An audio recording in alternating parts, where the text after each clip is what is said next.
check your tabs. Maybe something's playing in the background. No, um when I mute this tab, everything goes mute. Let me, I'll let I'll just me, refresh. oh yeah, you refresh first, and if it still happens, I can try refreshing the stream. Okay, that did it. Sweet. Recaps.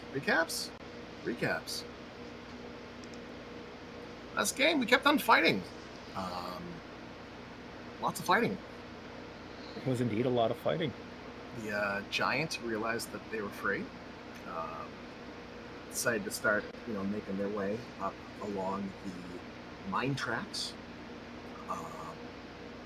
Say and Jaeger and Emmett held off a small brigade of Duergar with reinforcements, preventing them from joining the fight. It got bloody. It got bad. Taliesin eventually swooped in and lent aid. Almost did get dominated. Almost killed Say. Managed to not kill Say, which is pretty cool. Then he summoned a bunch of owls. And the brigade was promptly fucked by owls. I think the giant threw a minecart at one point and splattered some people. Oh yeah. Good. Meanwhile, on the second floor, the rest of the team proceeded to go after the big bad, the guy who was calling the shots. Between Elaine and Felix, the dude was locked down pretty hard. He took a hostage and promptly got banished. I think he came back to the game after banishment and had to decide when to unbanish him. The giant let us know, hey, he's got keys. Bring him back, because those keys are needed to free the others. So, brought him back. Elaine did some shit. Felix did some shit. A person got held. A person got cursed. Alistair ended up landing a couple of blows and was punished for his efforts. Apparently you don't want to actually hit this guy in melee because it hurts. Or hit him and be next to him. Yeah, don't be next to him when he gets hit, apparently. He's just a big ball of pain. Technically, actually, when he gets crit. Yeah.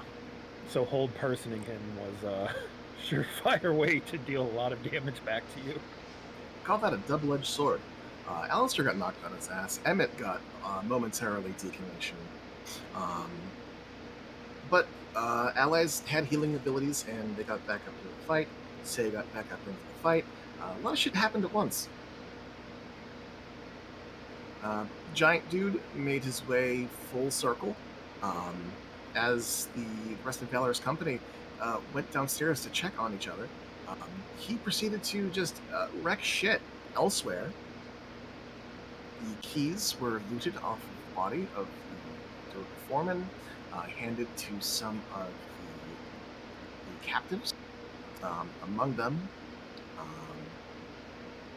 was the Dragonborn Vada and another named NPC, Mirai, I think. Those are the only two names I can remember. But they went and undid their thing as Felix kind of stayed with his people and made sure they were getting all freed from their shackles and their collars and whatever other tomfoolery was cast upon them. Yeah. We find ourselves in a little bit of a dilemma as shortly after we cleaned house, those remaining Duergar, now without promotion prospects because their boss had been laid off, have surrendered. Yeah, we'll get to that. Is there anything else from last game that anyone would like to know?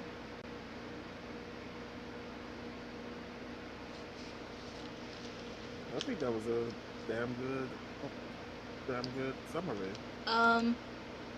Shout out to Jaeger for saving Say's life. In a very think clutch move. I think that makes them even. Yeah, basically, yeah. Hell yeah. Hey, Battle Bros. Battle Bros.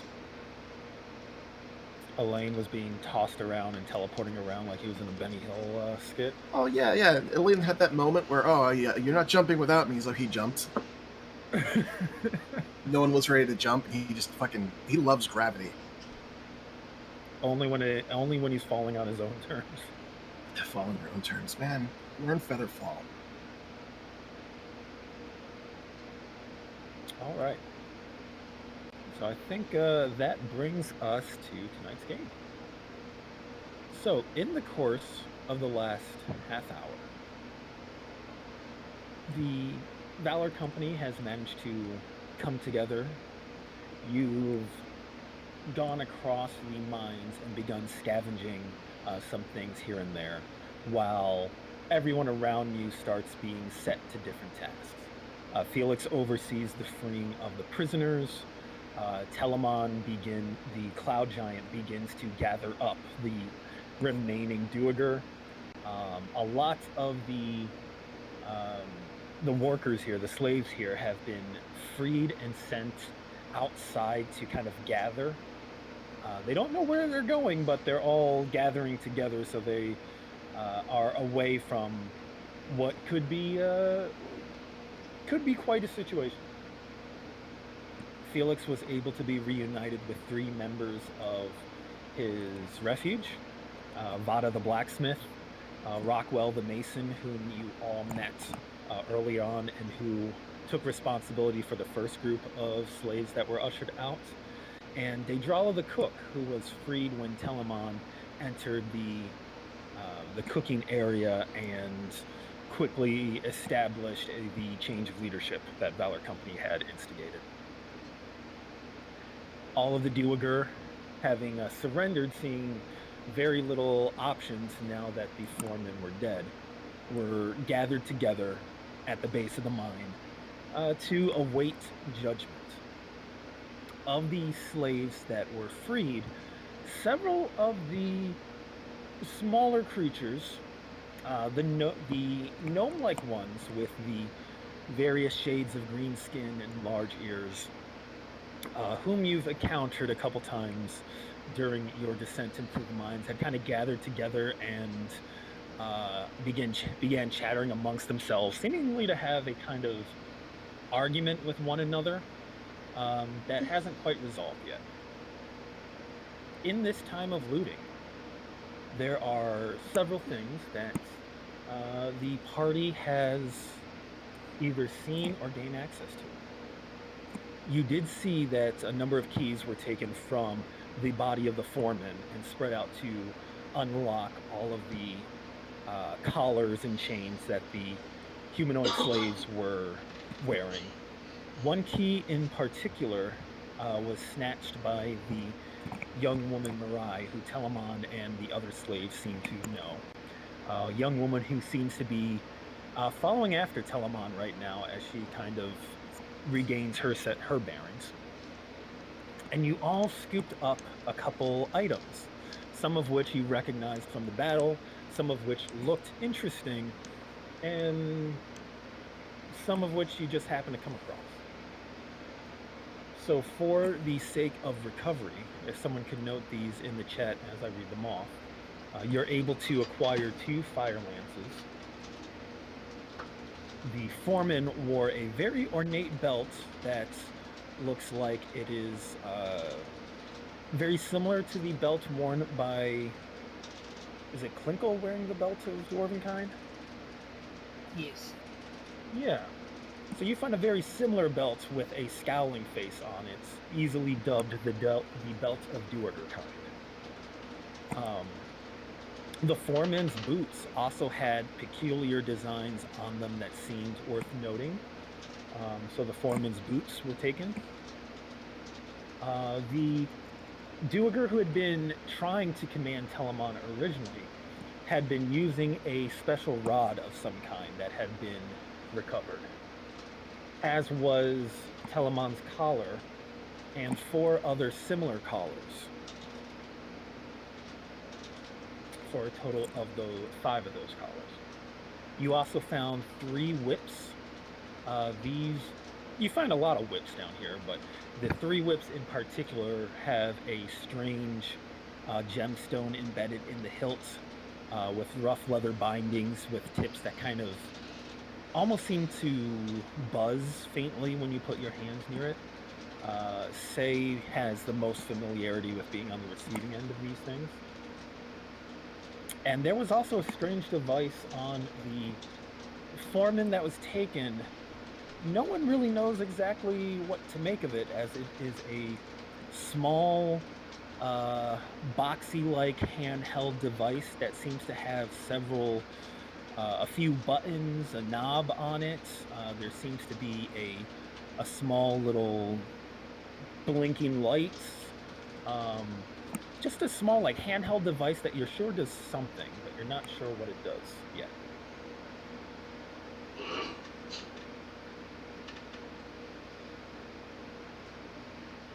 Probably some goblin bullshit. I mean, you don't know yet. I mean, if Say can get her hands on it, she'll just take it over to the goblins. That's Good bullshit. sorry, the weird gnomes. All right, so you take the device and you head over to where the group of we'll just say they're goblins because everyone knows they're goblins, except Valor Company at the moment. You bring it over to the arguing goblins, and you see they are arguing pretty vehemently. But as you approach, one of them points at you, and one of the ones that was arguing the loudest, you recognize he was actually one that was speaking with you earlier.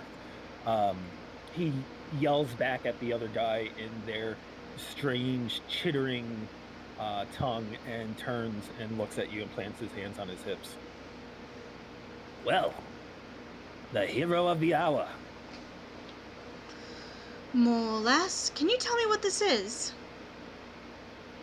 What's that you got there? Let me see that. He'll hold out a hand to take a look at it. Yeah, she'll hand it over. Oh, yeah, I know one of these. This here's a goblin emission identification gauge and envelope range counter. And what is that, an idiot?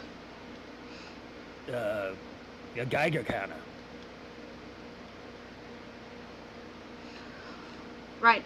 Alistair, this gentleman's going to tell you what this is, and I don't understand a word of it.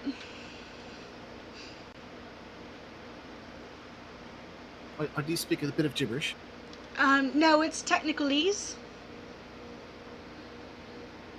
What the difference? One's fancier than the other. One requires training.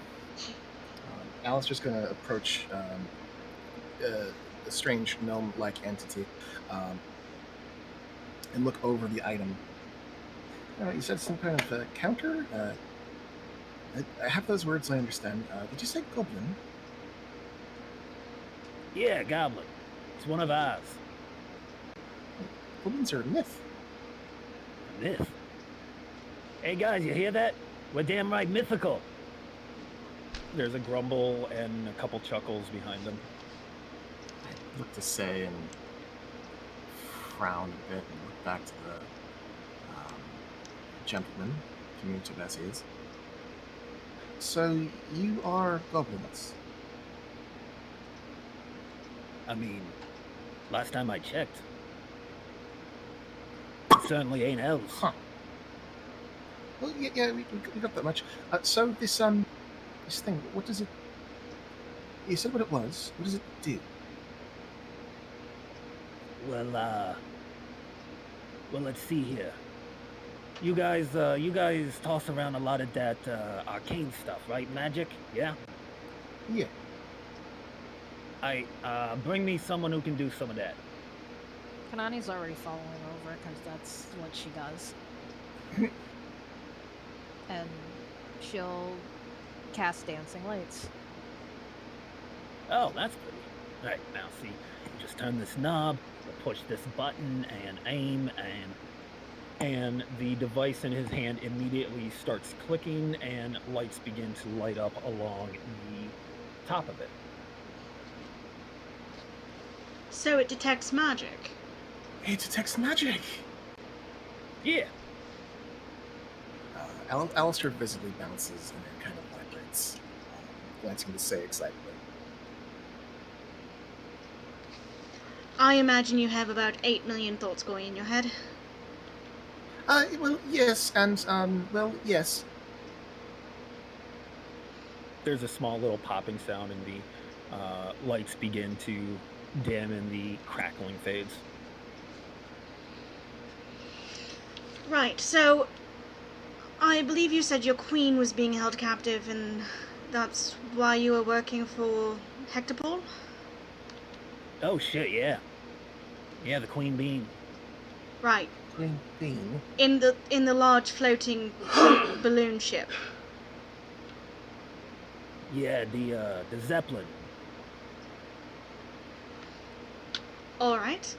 Yeah, they're trying to keep her up out of they're afraid that we might band together, do some kind of uprising kind of thing, but and he kind of looks over at the Duergar, and some of whom are scowling at him, and you see his ears kind of wilt a little bit. Well, yeah, we ain't gonna do anything to jeopardize the queen or anything like that. Of course.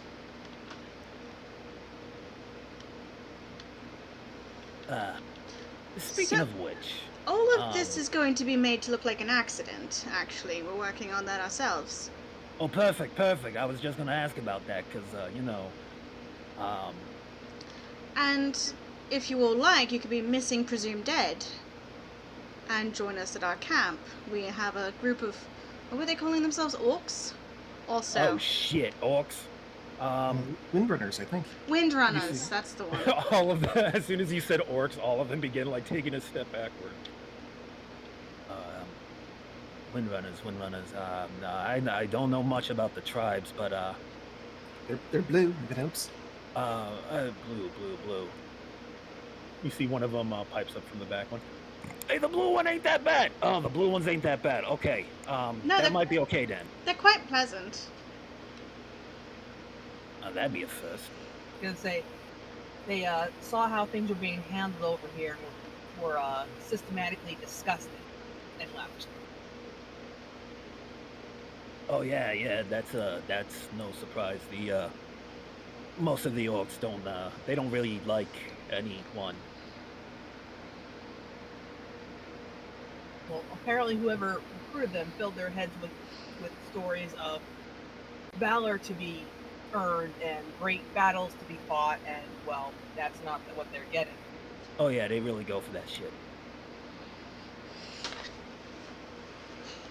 But all right, if you said it's all right, then it's all right. So guys, you see, like that's what I was saying, and he switches over to his chittering fast language, and there's a brief moment where everyone starts to argue with one another again, and he kind of gestures with his hands to calm them down, and he looks back at you. Yeah, missing, presumed dead. That works. Your friends, they're not gonna make us dig in the mines, are they? No? Oh, thank God. I mean, it's Especially if different you when have- you're building your own warren, but when you're building it for someone else, without hope of payment, without proper amenities, kind of dampens your spirit. If anything, you seem to have some sort of technical expertise we'd like to put to our use. Technical. Oh yeah, we're smart as shit. I mean, not most of these guys. These guys are mostly laborers, but for the most part, we're smart as shit. Would you like to switch sides on the war then? Depends who's winning. Well, we are going to collapse this mine. Oh yeah, we're definitely going wherever you say, ma'am. But just for warning, if it ever looks like you're getting your asses handed to you, You'll you scatter? can count on us. Yeah.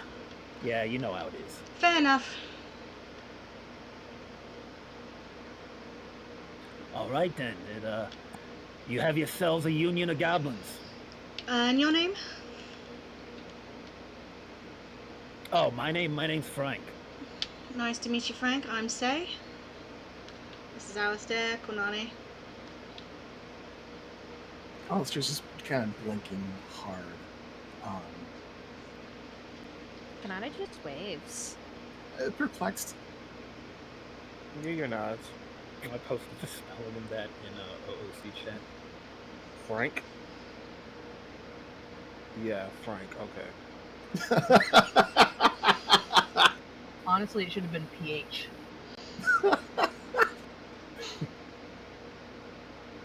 He's not that sophisticated.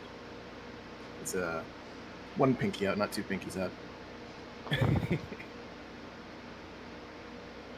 Well, that I kind of look at Say and dumbfounded. Oh, right, you can have this back. When he Oh, holds out the Geiger counter. Alistair takes it, looks it over, interested in the sense of it. Well, they seem reasonable. Reasonable enough. I mean, not like those guys. Kind of thumbs at the Duergar's general direction. Speaking of, there's quite a few of them left. And I'll step away with Alistair and Konane. Leave our goblin friends as we talk, as we move back to the group. They got Union shit to go over, it seems like. This could take days. A group of goblins is officially called a union. It is now. Ah, shit, they unionized. We didn't even have a chance to stop them. There was no Pinkertons, no pressure from corporate. Some Just instantly 1930s, 1950s unions, not some weak ass today's unions too, by the sounds of it. Oh god, the Teamsters. Anyway, Right. So, well, they seem to be reasoned with, but I don't think they'll go the same way with the Duergar. now I know Taliesin will probably vote for execution. They surrendered. That's my hang-up. Right. We have no place for prisoners. Well, we could always have them working towards rebuilding the refuge. Restitution. Enslave them? Yeah.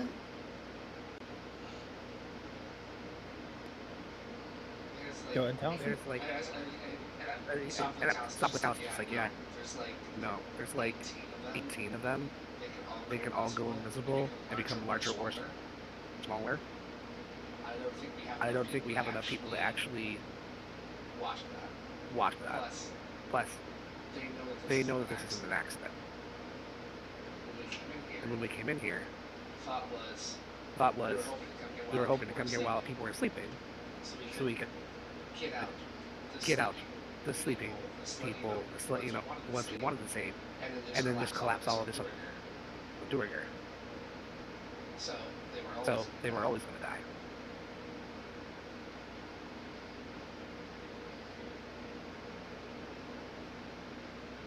What if there's some that are like the orcs? Like the goblins? They don't really want to follow what they call.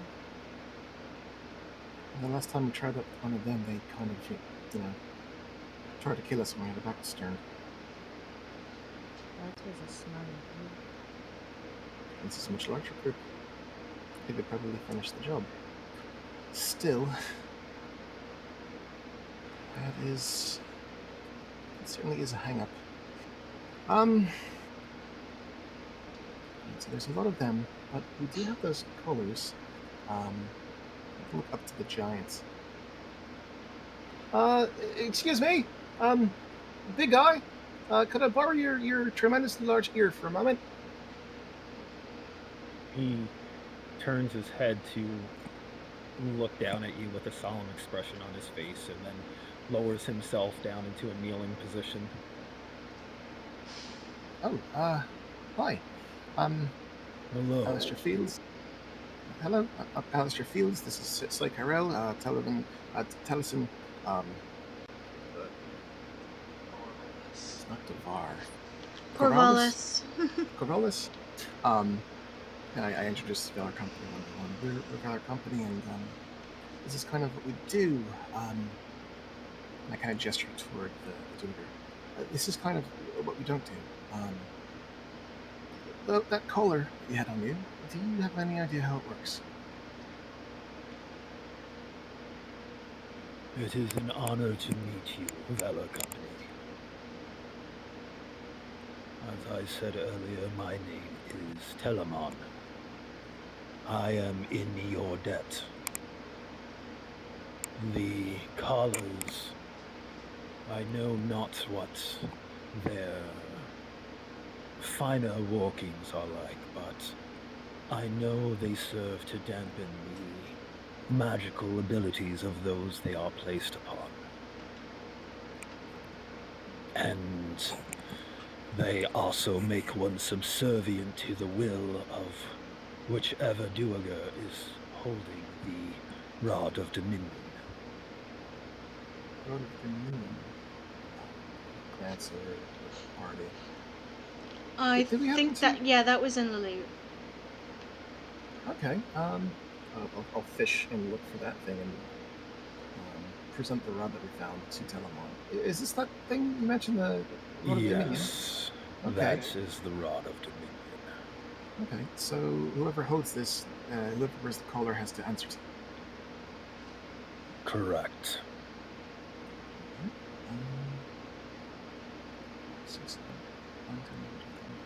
17, 16, 12. Say, Taliesin, you two are more martially oriented. In terms of controlling a force, occupying the city, or basically rounding people up, what's the bare minimum you'd need to hold back a force of people? How many soldiers, how many enforcers would you need? It really depends. What are you actually asking, Alistair? I think we should collar up some of the Duergar so that they can be wardens for the others. I think we should... This is going to sound very harsh and very Mareki. Execute the leaders, collar the rest, take them with us to help fortify the refuge.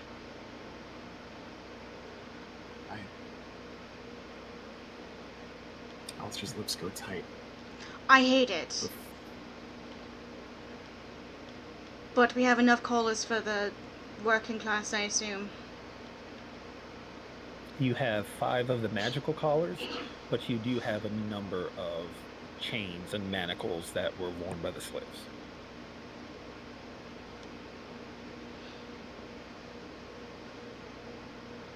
We have 5 colors that will keep 5 of them from going invisible, growing, or shrinking. It's the growing and shrinking that's the problem. I mean, it's no point in manacling them if they can just shrink out of it.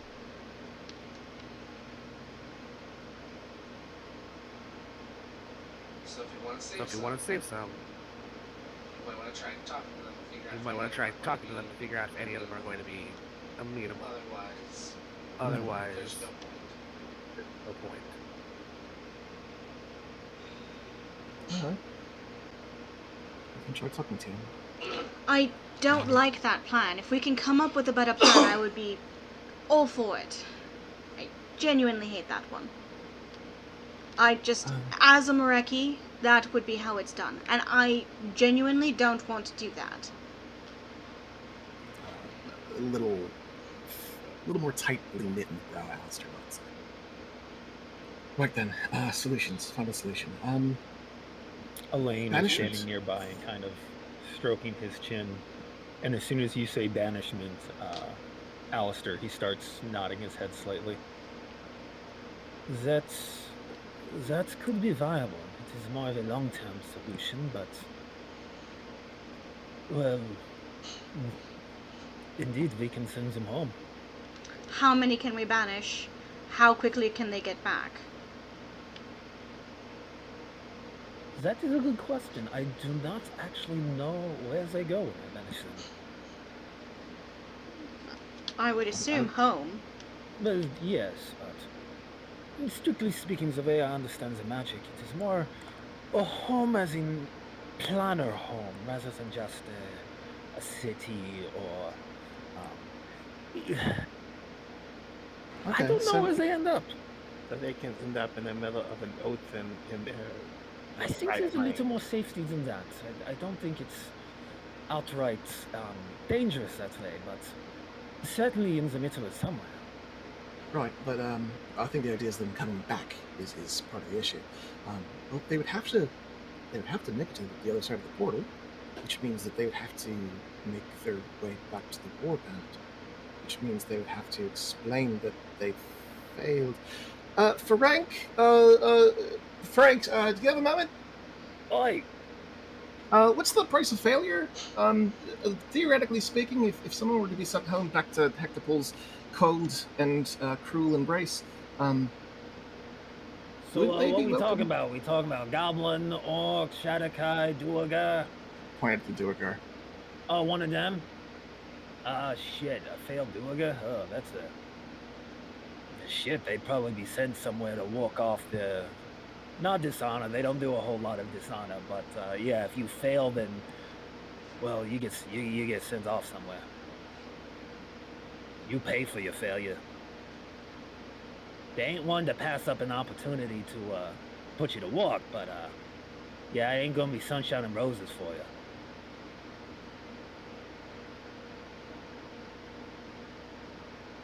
All right, so okay, thank you. That's very insightful. And You're somewhat more welcome. quietly, awkwardly gesture and yeah, turn back to the party. So sending them back. They probably won't. They probably won't be coming back. But they will be will know. reporting in. They will be reporting in.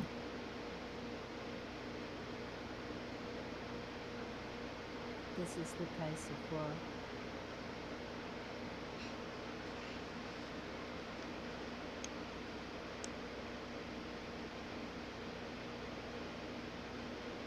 If we get rid of them, they won't know. But if we send them back, they will know of us. So it is a choice of, do we want to send them a message that we are here, or do we want to stay quiet?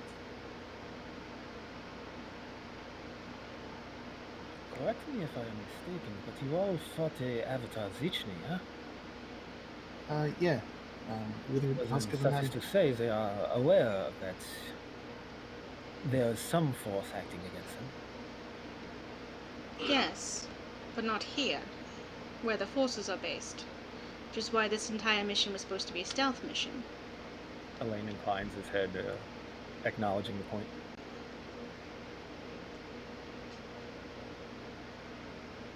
So if they get home and get right back, then there goes any element of surprise. I imagine being sent back would be a... Well, Ferenc makes it Plus, sound like how a... many can we even send back? It's not I a low-level spell from what I understand. no, I could do, if I use my magic, I can do at least 2. Unfortunately, I am tapped out of that spell at the moment. And this would be a good opportunity for Felix would chime in that they're unable to use that spell right now either.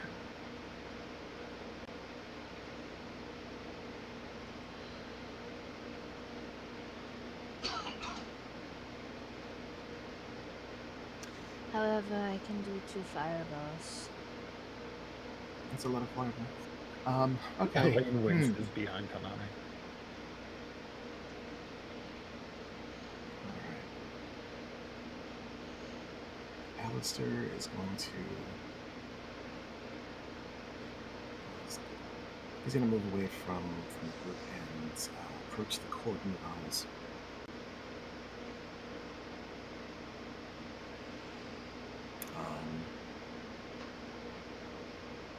I'd like to roll an insight check Sure. to see if any of these Duergar appear to be in any type of leader position. If anyone is holding fast as like an example, or Can I'm looking for.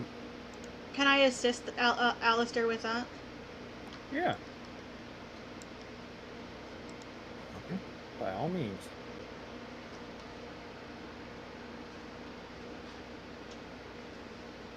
It's an 18 insight. And that was advantage with Say helping you.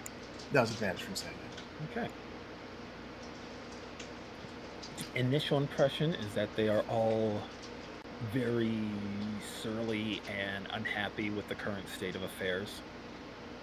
It seems like of the number here that you've gathered, only 4 of them appear to be actual warriors. The others appear to be servants who worked in different areas of the mine.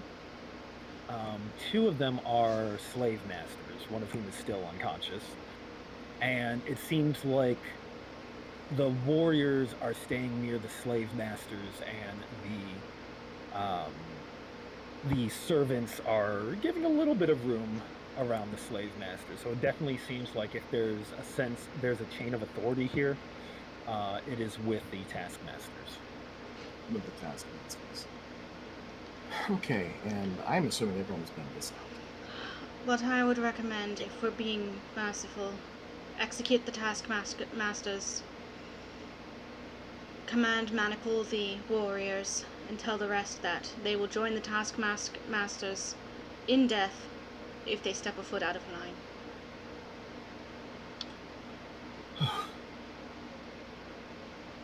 But that's 2 executions on our heads and not 20. I suppose 2 is better than 20. Do we have anyone who even speaks their language? The goblins. Frank, Yo!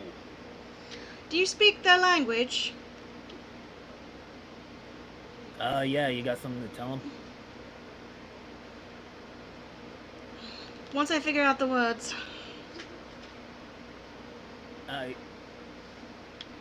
You want me to get the attention for you?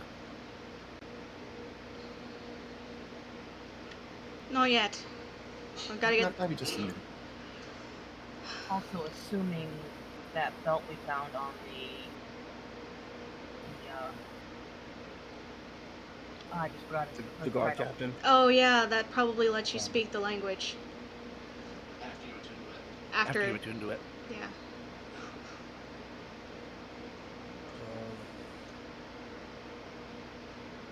Jaeger's still. Yeah, you're still what?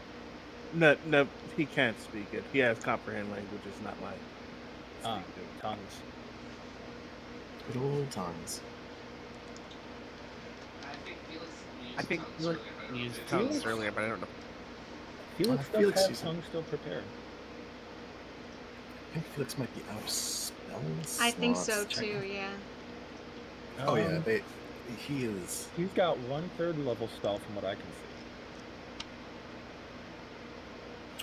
He does. Coincidentally, tongues is a 3rd level spell. All right, yeah. Felix make mention of that.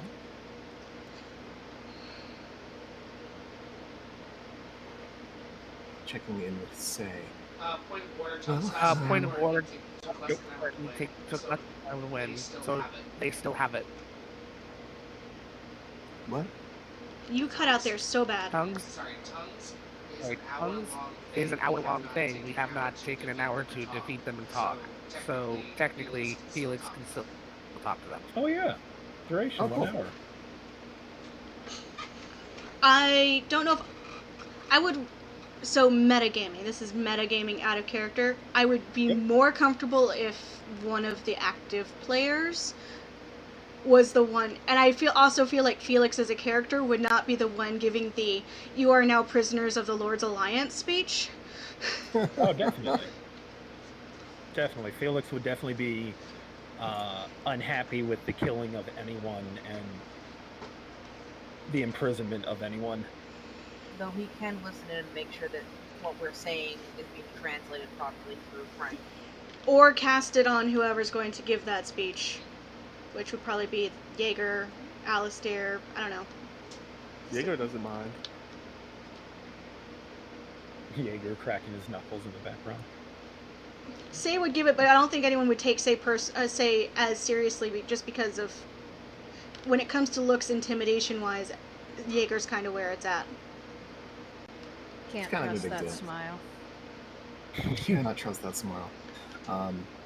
Should we step out of character for a minute and just make sure that Yeah. we're all on board with this plan? Yeah. By all means, you can. It's easier to discuss a plan out of character, so by all means. All right, so then, out of characters, the idea is to take the warriors and the taskmasters. Execute the slavers, take the warriors under the command thing, and then manacle the rest with instructions that they will be swiftly dealt with if they try to escape. I was gonna say, does anybody have Zone of Truth? That sounds like something Felix might have.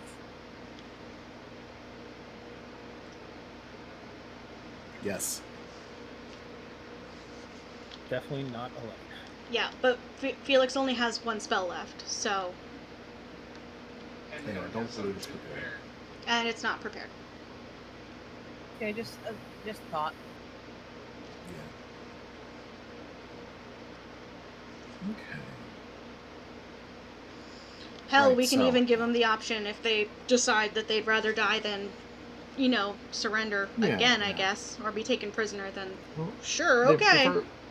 They've already surrendered. We could impress upon them that if they getting sent home is going to be a fate worse than death, I imagine.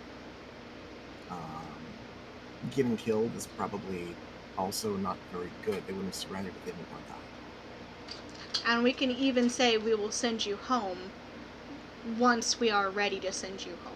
Like, I don't think we're planning on keeping them forever. Yeah. We just need to keep them quiet until we're ready. Are we ready to march them? I mean, because if we're taking them, we've got to march them back to the refuge. Sounds like it. Yeah. I'm okay with this. Yeah. I am okay with this. We've I wanna We've got a see- bunch of got refugees. But that is something that. But that is something that Allison is a little bit more wary on because when it was just bugbears coming by and looting and bringing people back. That was one thing. Now that it's A protected thing. If one of them gets away and gets back to someone, it now becomes a thing to destroy. I mean, if they bolt and try to get away, then yeah, absolutely put a bolt in the back of their head. Yeah. No, But I think- as and we can't stop them. And we can't stop them, and they know where the refuge is and know that it's defended. That That is is one of one of Tal's Tal's fears right now. Yes. fears right now. I will say from a DM standpoint, because these are foreigners from another plane, they, even if they were able to find someone to communicate that, hey, we were taken to this fortified position, giving an accurate description of where that position is would be very difficult for them. Just because they are from another plane and this geography is not very familiar to them. And I think that most of us are willing to risk the small chance that one of them will escape and get away yeah, to not have Alistair's going to literally 30 people, or not 30, but at least 20, as far as I can math, that we're Yeah. executing just en masse. agree. Alistair feels that way. That if you know what, if they get away, well, that'll be on their heads or his head, I guess. Let's keep Keep in mind there are 3 unconscious guards still up at the very top that we haven't dealt with. Oh, I thought I added them to the group. Oh, you moved There you- are you three moved- that are. Yeah, there should be 3 more guards. Yeah, 2 in, Yeah, 2 in the the cart cart and 1 in the house, in the guardhouse. Yeah, I was gonna say that all of them were gathered together down here, but yeah, we'll just say I'm fine with. I'm fine with if you want to say they're all down there. That's fine. It's just I wanted to make sure because I thought we still had those up. Make sure that we're cleaning up after ourselves. I think that's reasonable. Yeah.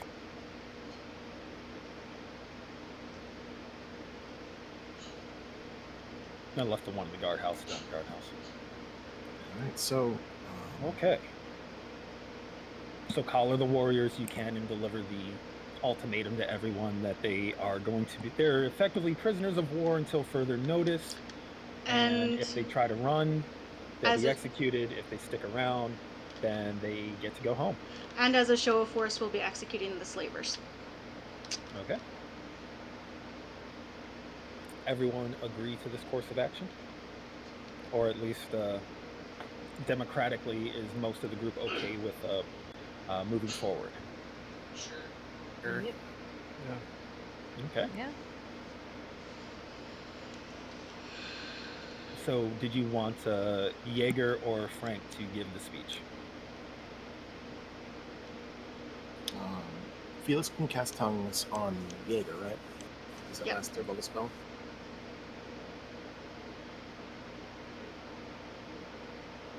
Alrighty. And Jaeger, you convey this to the Duergar? I do. Take make sure I have all their attention, looking them in the eyes. His crossed eyes kind of, don't matter. And he's also smiling because that's what he does. But he is very direct, very.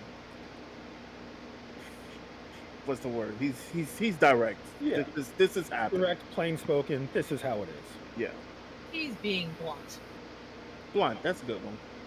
Frank will actually punctuate some of your statements with a round of curses and invectives against the Duergar, adding to the moment. Since when you started talking, several of the Duergar started to snicker.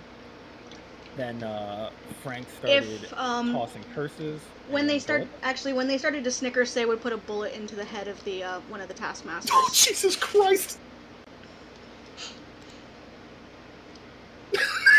Just erased him. He's gone. Just fade. All right. Jaeger, give me a intimidation check with advantage. I'm going to say. Are you? Well, let me ask. Let me put it this way. Are you proficient in intimidation? I am. I have 2 checks. Okay, so I would say there's a lot going into this intimidation check. So I'm going to say just choose what stat you would like to use as the basis for this intimidation check and roll with advantage. I don't have high charisma, but I have high con. If you can Somehow, describe how to use your constitution to intimidate someone. They let off a shot right next to him. He didn't even flinch. no flinching. I yeah, like no that. flinching. No blink, no flinch. And continuing to smile while staring at the one who, one of the ones that is snickering. Completely unbothered by anything around him. Yeah. Blood splattered across and ears ringing.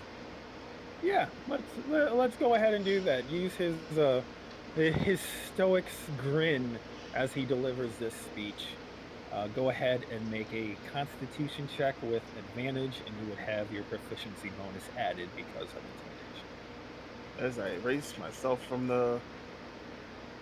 I love it when it tells me that I have no permission to remove that. Same, from right? things. I I wrote didn't do as- that as shit. a side note, in Terminator 2, the guy that played the Terminator, the liquid metal guy, actually had to train himself to keep his eyes open while guns were firing for the creepy effect. So it definitely works for intimidation. So 18. And that was with advantage? That was. Okay.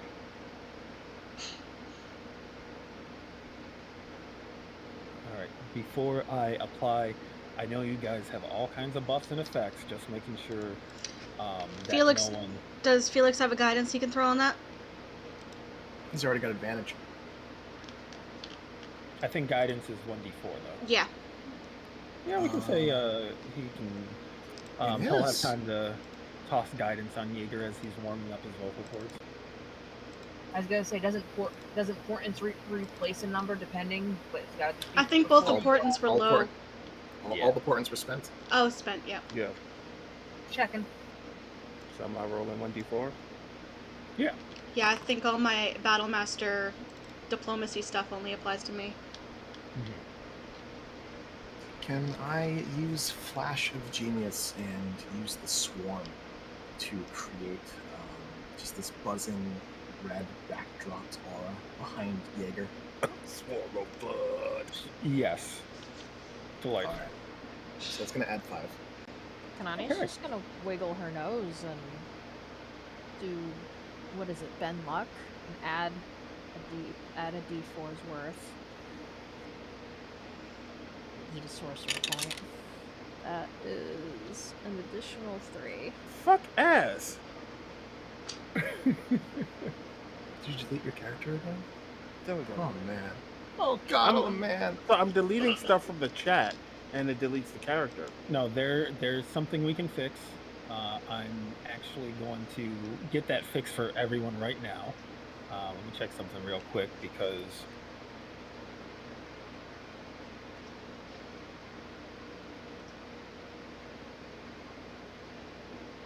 Yeah, I thought Okay. I thought I turned that off. so if I recall correctly, and this is for everyone, everyone take a moment to do this.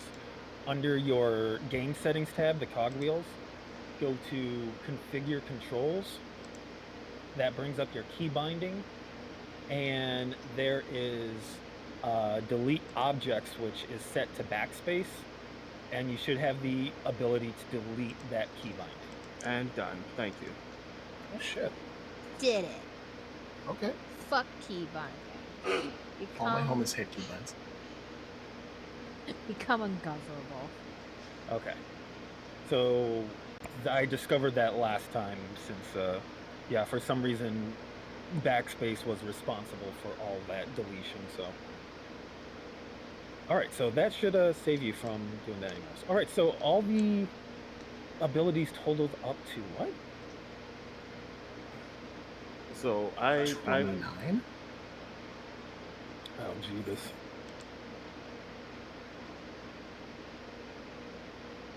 All right, so this was very much kind of a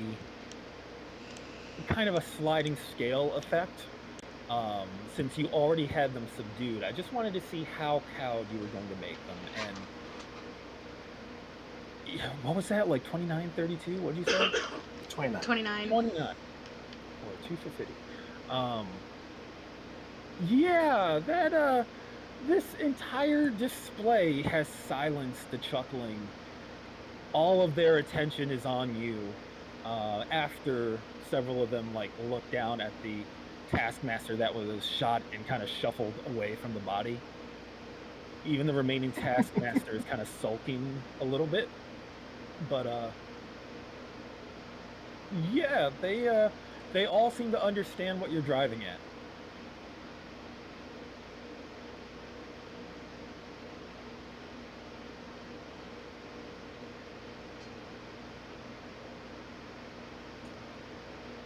Right, when the speech is over, he will give them all a singular nod, then give his party a single nod.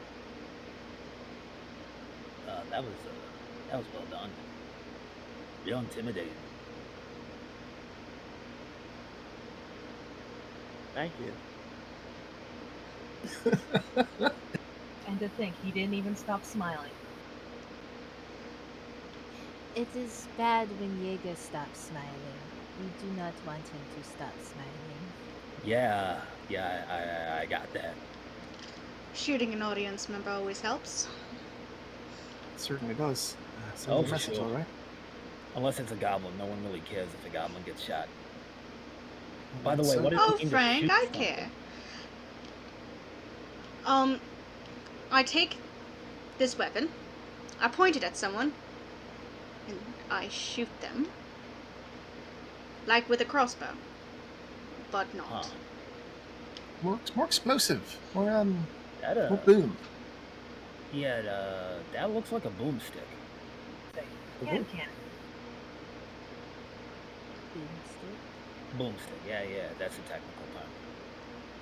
The Yeah, it's a boomstick little. is It's like kind of like a wand, only bigger, and there's a big explosion.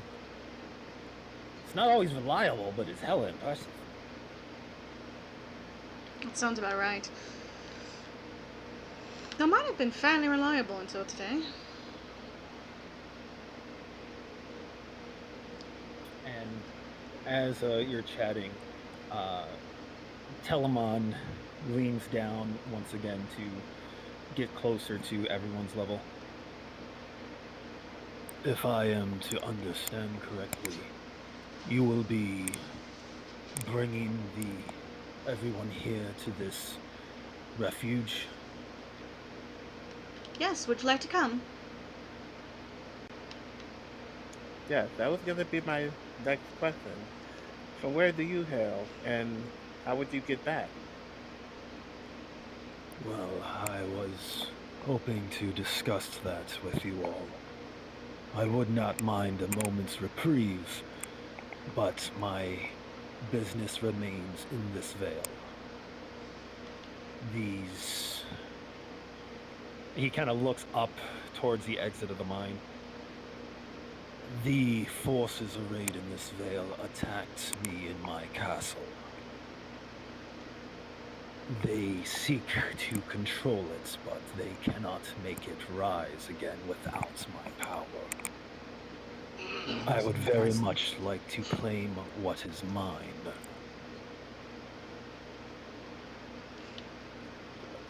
Did the Jaeger or the party see a castle? Just Probably. whispering to Kanane. Probably Why what poison? what they're using for the prison. Huh? Horizon Bring up the Castle? map. Bring out the map, please. Who has the map?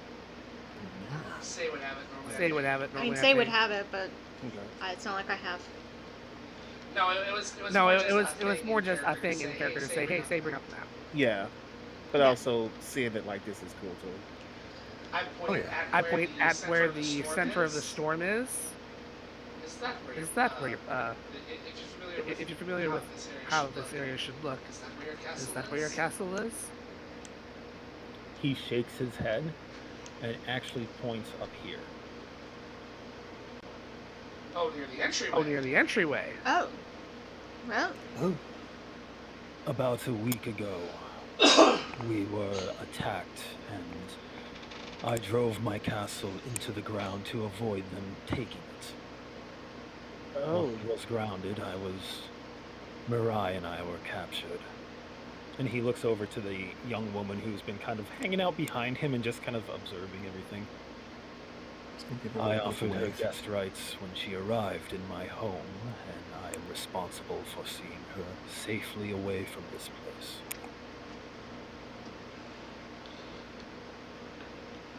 Well, as luck would have it. Luck would have you're it. heading. We are heading that way.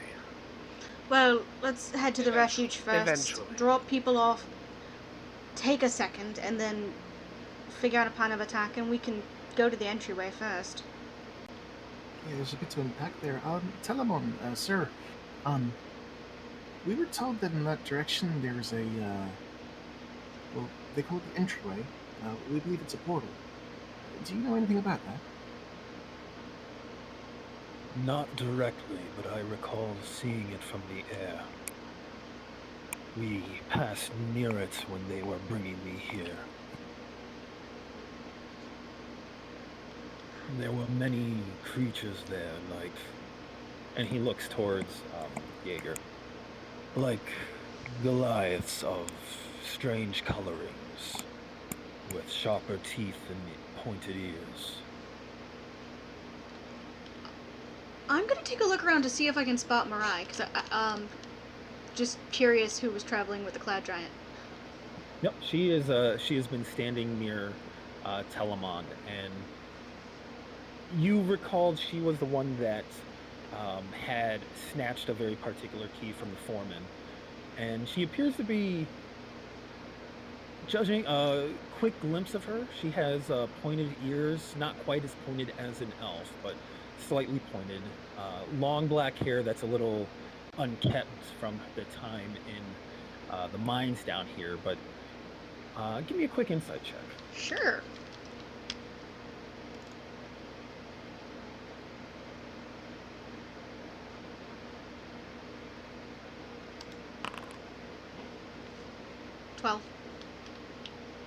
$12.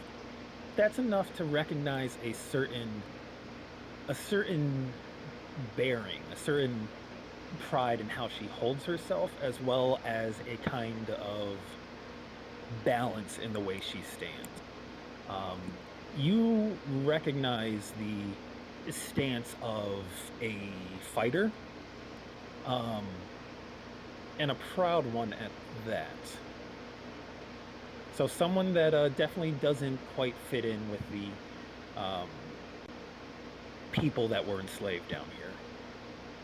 Mirai, would you like a short sword? She blinks as she looks over to you, realizing that she's being addressed for the first time. I'm sorry? You look like a fighter. You are currently unarmed. Would you prefer to be armed?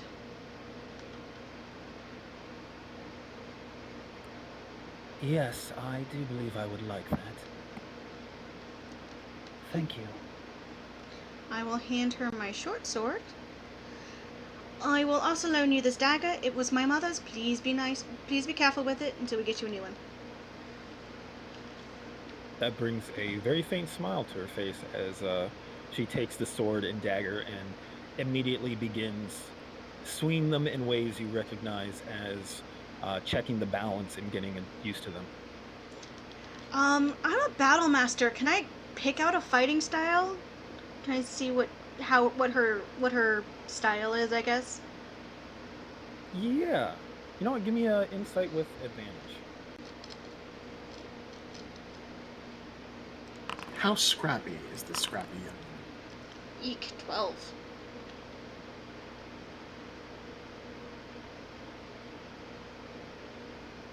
Okay. So Can I add a superiority die? It's not like raw great, but it feels like that's appropriate. It's not raw, but it does feel appropriate. I agree with you. Yeah, go ahead.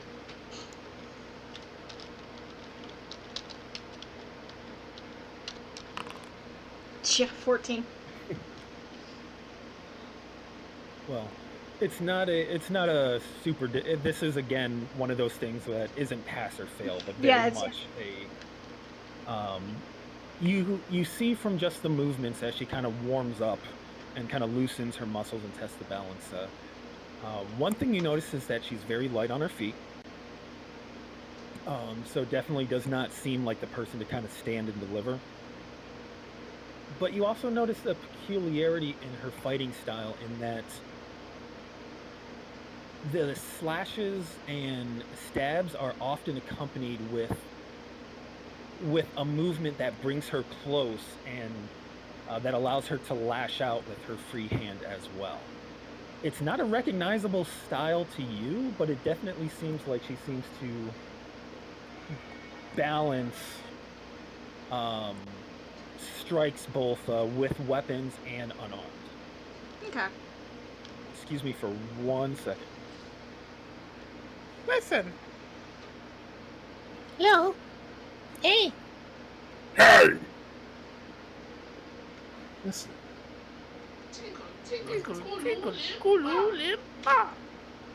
Oh, how dare you bring that to this house? You hurt me, I hurt you. R. Kelly sentenced to 30 years in prison. What? Yep. Oh yeah, I was gonna post. Oh yeah, I was gonna post that in politics. Racketeering? Yeah. And sexual assault. And sexual assault. Well, I see. Yeah. If you keep It's ladies racketeering. imprisoned in your house, that tends to be a crime. Well, that I figured they would throw him in for that. But racketeering is like mob shit, right? That's like the protection money thing. Yeah. I assume they're trying to pin everything they can to him because there are probably some statute of limitation problems.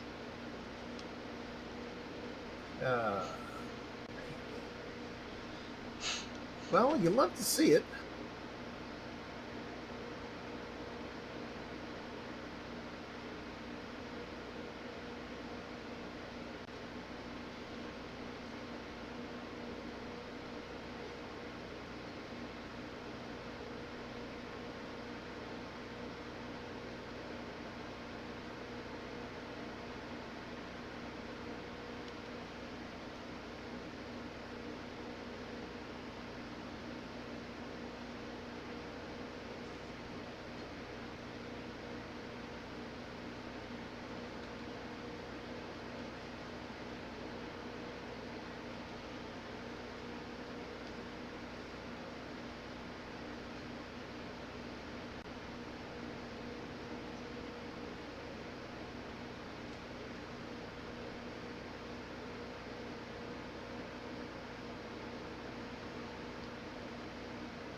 So how about those bugbears?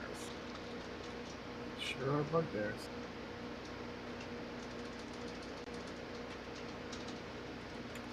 I finally looked up the bugbear species, and they're big, but they're stealthy. It's weird.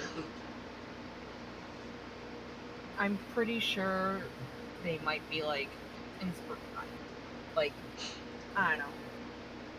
They always reminded me a little bit of, well, Furbolgs reminded me of bugbears, so there might be some divergent information between the two of them. What you mean? Like, there was bugbears, and then they're like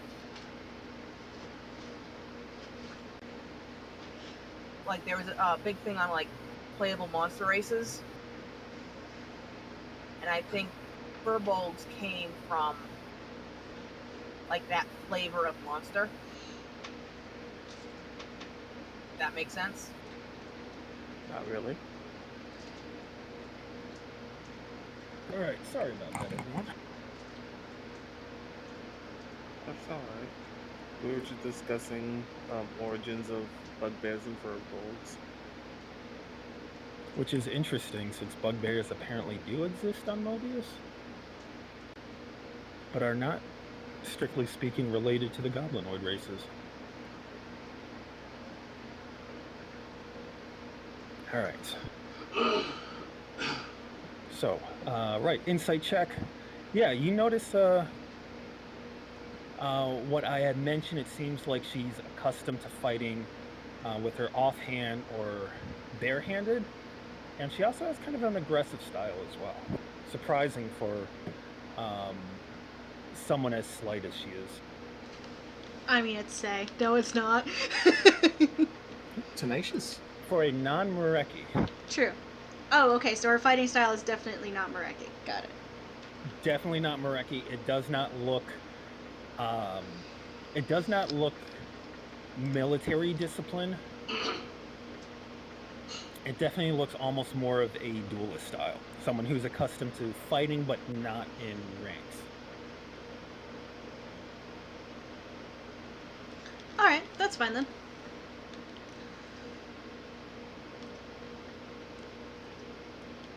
Alright. Can't hurt to have one more ally with a sword. I wholeheartedly agree.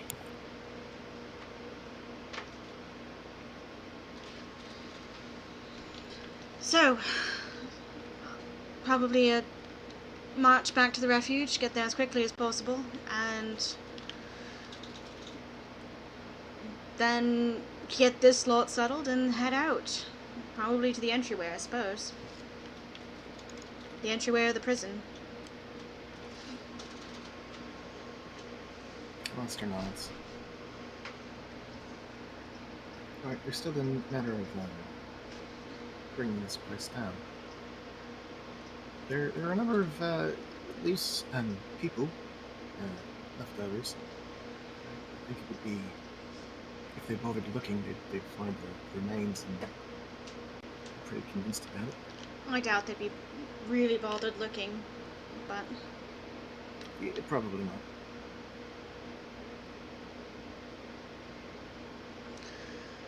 And Taliesin said he could bring this place down fairly easily, so... Okay, so let's gather the manacles, gather the chains, color those guys, and tell them what to do. Who's holding the rug?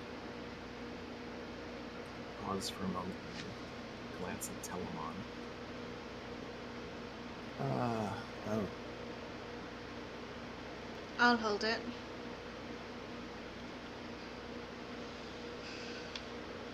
Okay, I'll hand it over to Say. Does it need attunement? Let me double check.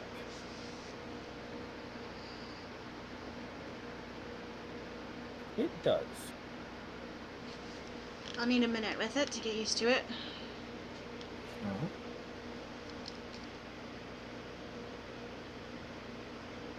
So speaking of attunement, some of the items do require attunement, and if you're going to spend a hour to kind of organize your march, attune to items, and get ready to go, you can take the opportunity to identify and distribute items as you like.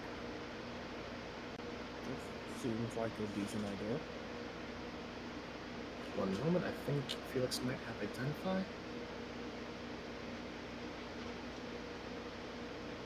Identify is part of Felix's domain, so Felix can go ahead and identify those by casting rituals.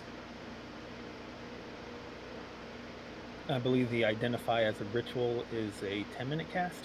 Yep, it's 10 minutes. Okay.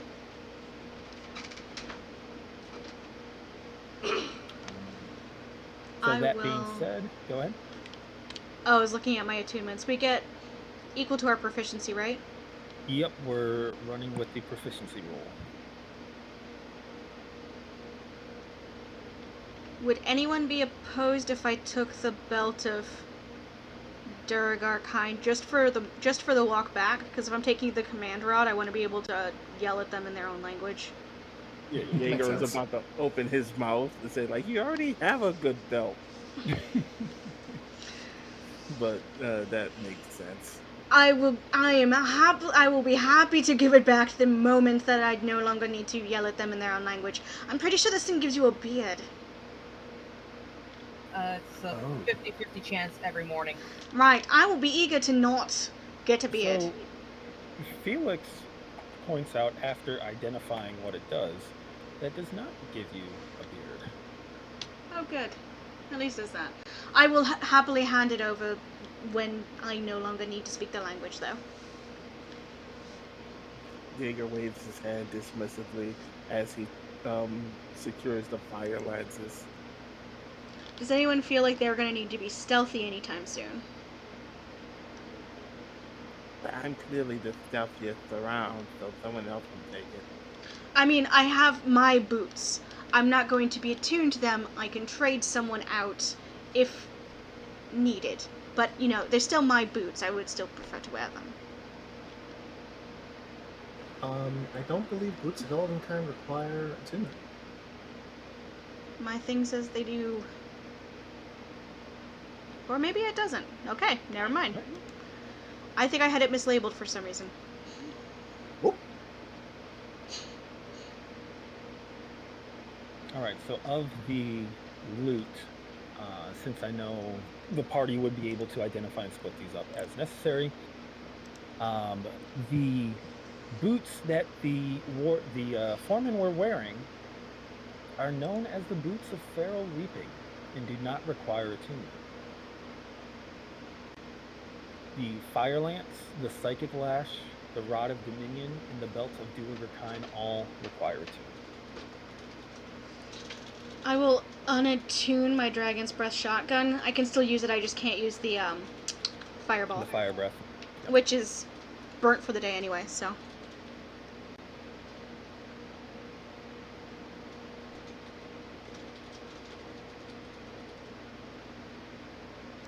Okay, you are tuning to the belt of Duergar and the rod of dominion? I am.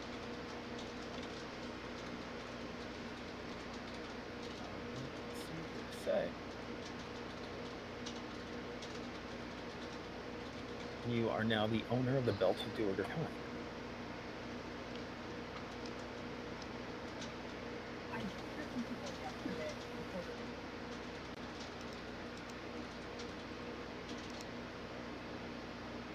And the owner of the Rod of Dominion.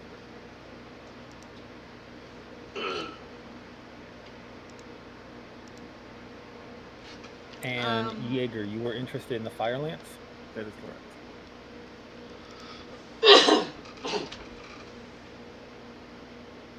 What were you going to say? Is this getting added to my gear somehow? I don't know how this works. I haven't gotten new shit since I forgot. game I can actually moved to Foundry. Add that. You should have access to them in the journal. Yeah, just drag it to the character sheet. Otherwise, you can grab an infinite number from the journal if you do it that way. I'm going to do it that way. Give me one moment. I need to make sure I understand how to do this, so. Just drag and drop. Put the character sheet up. Because I'm not even seeing them in the journal, so.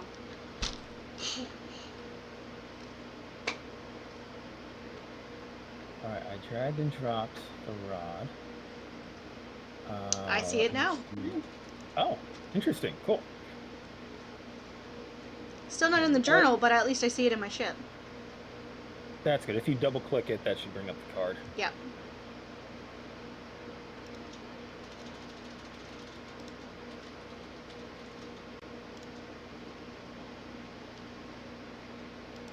To be sure, it's Defiance and the Goggles of Night that Jaeger is attuned to. Goggles of Night, I don't believe require attunement.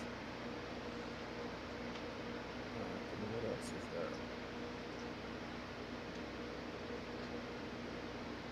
there? Okay.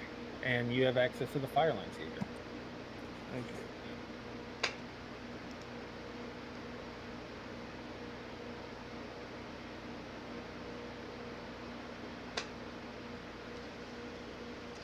Is it different mechanically than the Belt of Dwarvenkind?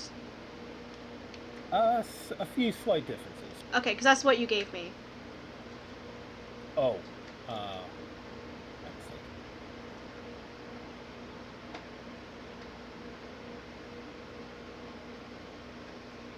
So once you attune to the Delta Duergar kind, the effects should just trigger on your character sheet automatically.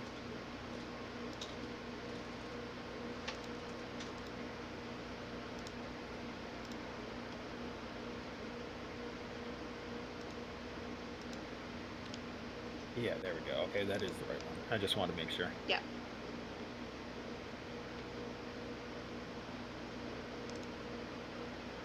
Now just stop closing it on me so I can read it. I'm not in there. Oh, okay. It kept closing for some reason.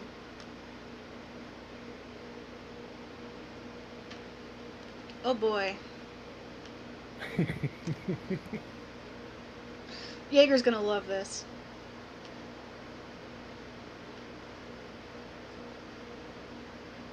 All right, and the only other items that were available were the psychic lashes, if anyone wants them, and the boots of feral leaping.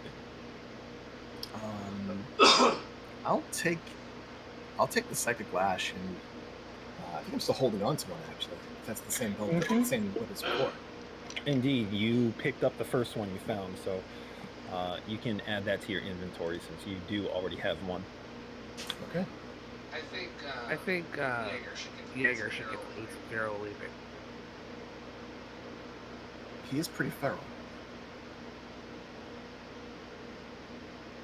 All right. And they're not There are attuned. And three they're not psychic attuned, lashes. so They are not attuned. All right, Jaeger, you now have boots of feral leaping in your inventory. Excellent.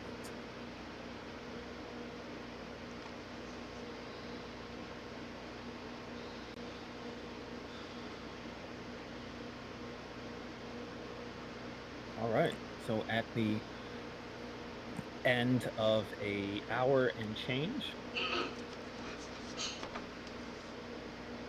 let's go right there. You are more or less all set. I would say during this time, some of your allies went among the Duergar to apply shackles and manacles and collars as necessary and directed by Valor Company. Were you going to execute the other Taskmaster as well? Yep. And since we have a couple extra guards, do we want to get rid of the extra guards No. too, or do we want to? Okay. Okay. So only 5 of the guards can be met. That's fine.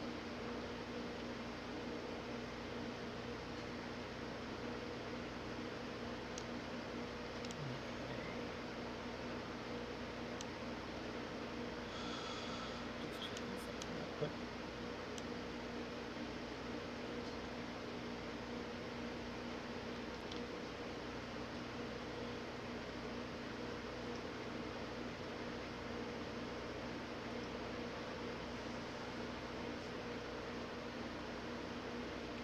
All right, that's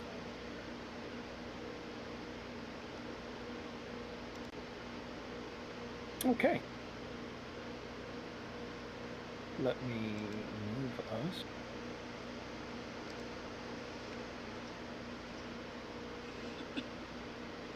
Yeah, let's drop back in there. All right.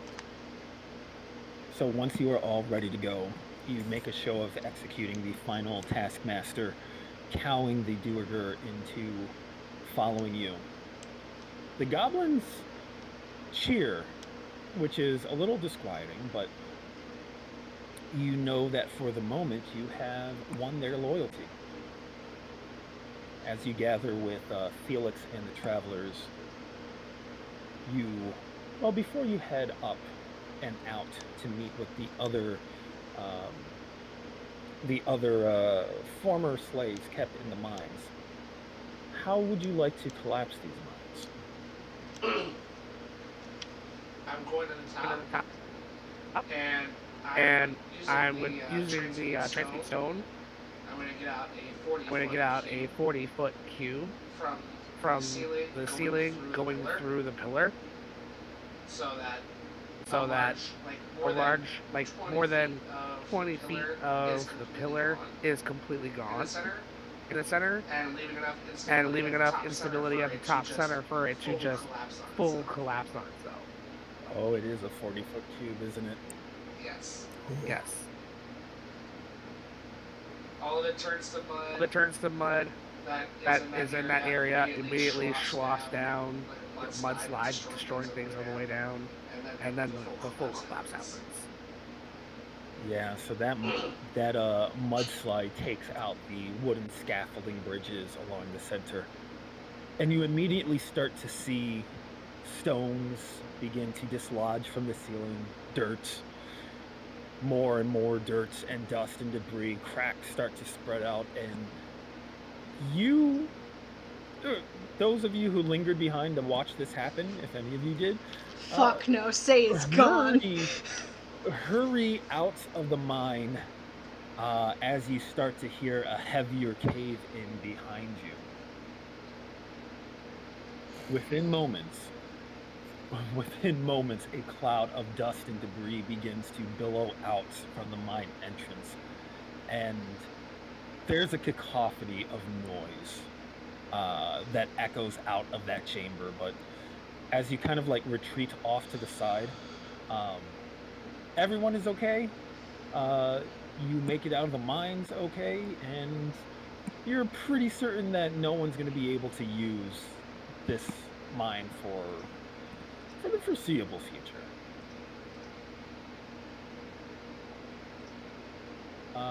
One other thing that I forgot to mention earlier when I was assigning loot, Alistair, you may want to add to your bag of holding, if you like, 500 gold worth of raw materials, as down in the mines they had collected a lot of ores and precious minerals and stuff that would be useful for forging and building things. Oh, for sure. Let's do it.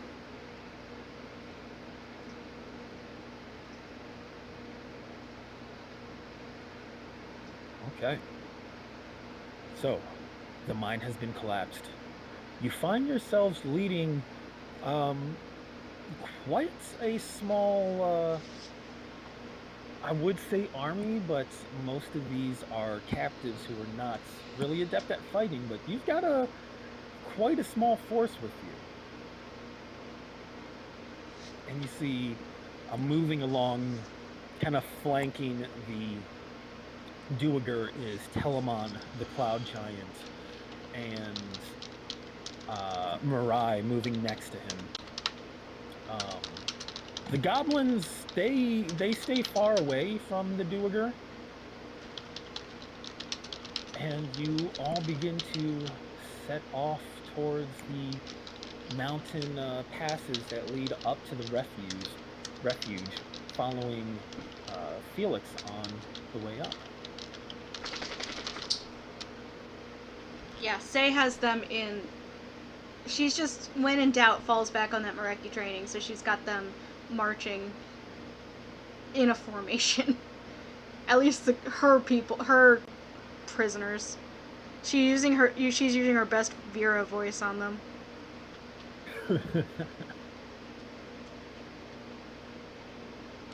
All right. Now, hiking up to the refuge from where you are at the mines, it is difficult terrain because of the mountains as you climb up. So you estimate it's going to take about 3 days to get up there.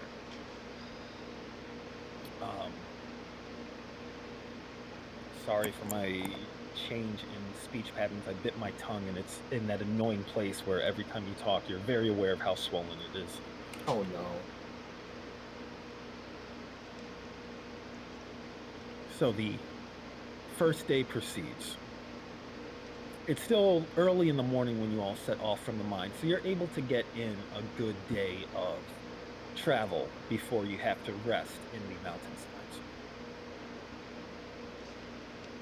Is there anything in particular you'd like to address during this first day of travel? I'd like to get to know the goblins a little better. Okay. What would you like to know? You see that Frank has more or less achieved some leadership status among them. Okay.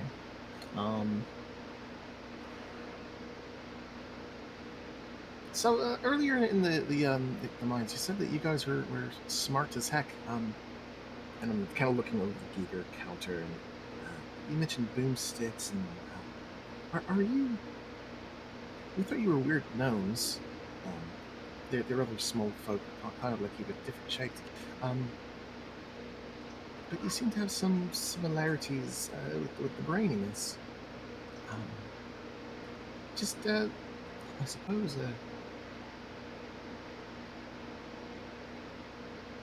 How many of you are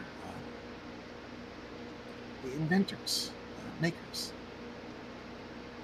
Not like a number, but 3 out of 4, or 1 out of 8. Oh, well, shit. Frank kind of scratches his head as he walks alongside you, thinking. Well, I mean, don't get me wrong. We're not all. We're all not savvy in the same kind of skills, you see. Like that Geiger counter. I know what it is. I know how it works. I couldn't build that. My buddy here, though, and he claps his hand on his shoulder. My buddy Joey, though, he can build one of those from a couple pieces of scrap in no time. If with the right power source, But hard to say exact numbers, but the way we live, a lot of us got to know a little bit of something in everything if we're gonna get by. We ain't real popular back home. Right. Well, it does seem like you'd be leading the ordeal, at least in the mines, and maybe a bit underutilized too. Power source. Oh yeah, Hold we on. always got a raw idea. Let me just double back to that. I'm gonna fish out the lash, psychic lash, and point at the. Did it have a stone affixed to it? Oh yeah, one of those anarchy barrel. A what? Anarchy barrel. That's what it is. That's the stone. I've never heard of this. Yeah, you ain't a goblin. Gonna say, obviously. within earshot. Alistair does recognize that he's saying barrel, right? Yep. Barrel. Like an emerald. Yeah, it's a fancy jewel. They come in all kinds of colors. A little bit unstable, to be honest. But you can do all kinds of shit with them. All kinds of... Like boomsticks? Oh yeah, definitely boomsticks. Boomsticks, Geiger counters. Right. Maybe tell me a little bit more. We got some rocket boys that use them to fly around. And Rocket boys! Okay. Yeah, I'm gonna spend the rest of the afternoon picking his brain about these things. Okay. Anarchy barrels and rocket boys and boomsticks, and I'd like to get to know what this is. All right, so striking up a friendship with Frank and learning more about the tinkering community of the Goblin. Yeah, they're like gnomes. I'm cool with gnomes. I'm just gonna hang out with their whole troop and be like, their union. Cultural exchange, talk about workers' rights, all that stuff. So what you're able to glean over the course of the afternoon, because you find that they are very talkative, and not too secretive as you would expect. Like, their approach to technology and tinkering isn't very what's the word I'm looking for? Rigorous? Well, definitely that. But also not very proprietary. That's the word I'm looking for. Oh god, they're open source communists. Socialists, sorry. Oh shit, they're running Linux instead of Runic. Yeah, pretty much. Wow. They don't know what Aether Stones are, but Anarchy Barrel seems to be their analog for it. However, from the way they describe it, the Anarchy Barrel's a lot more unstable than Aether Stones, which leads to basically all of their inventions have the capacity for catastrophic failure. Fantastic. in regards to Rocket Boys as a particular point of interest, the way he describes it, it sounds like um, special goblins who essentially strap on a pack powered by Anarchy Barrel to their backs with fabric wings and fly around for small periods of time. That sounds terrifying. Oh, Frank agrees that it really is terrifying. He prefers his feet on the ground, but some goblins like to fly to the sun. They, during their conversation, if it's gets rowdy at all, I'm gonna probably say offer Frank a look at. I have a bracelet focus with an aether chip in it, or what have you. If he's familiar with the barrels more in person, then. While Frank himself seems moderately interested, another goblin he introduces as Ralph is very into the bracelet and wants to know more about how aether stones work. Can you get spelling on him? Oh yeah, of course.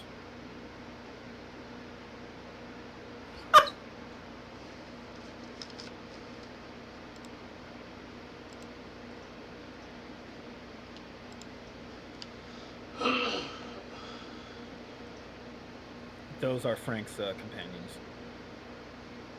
Joey and Ralph. I swear to God, if Ralph says, chuckles and says, "I'm in danger."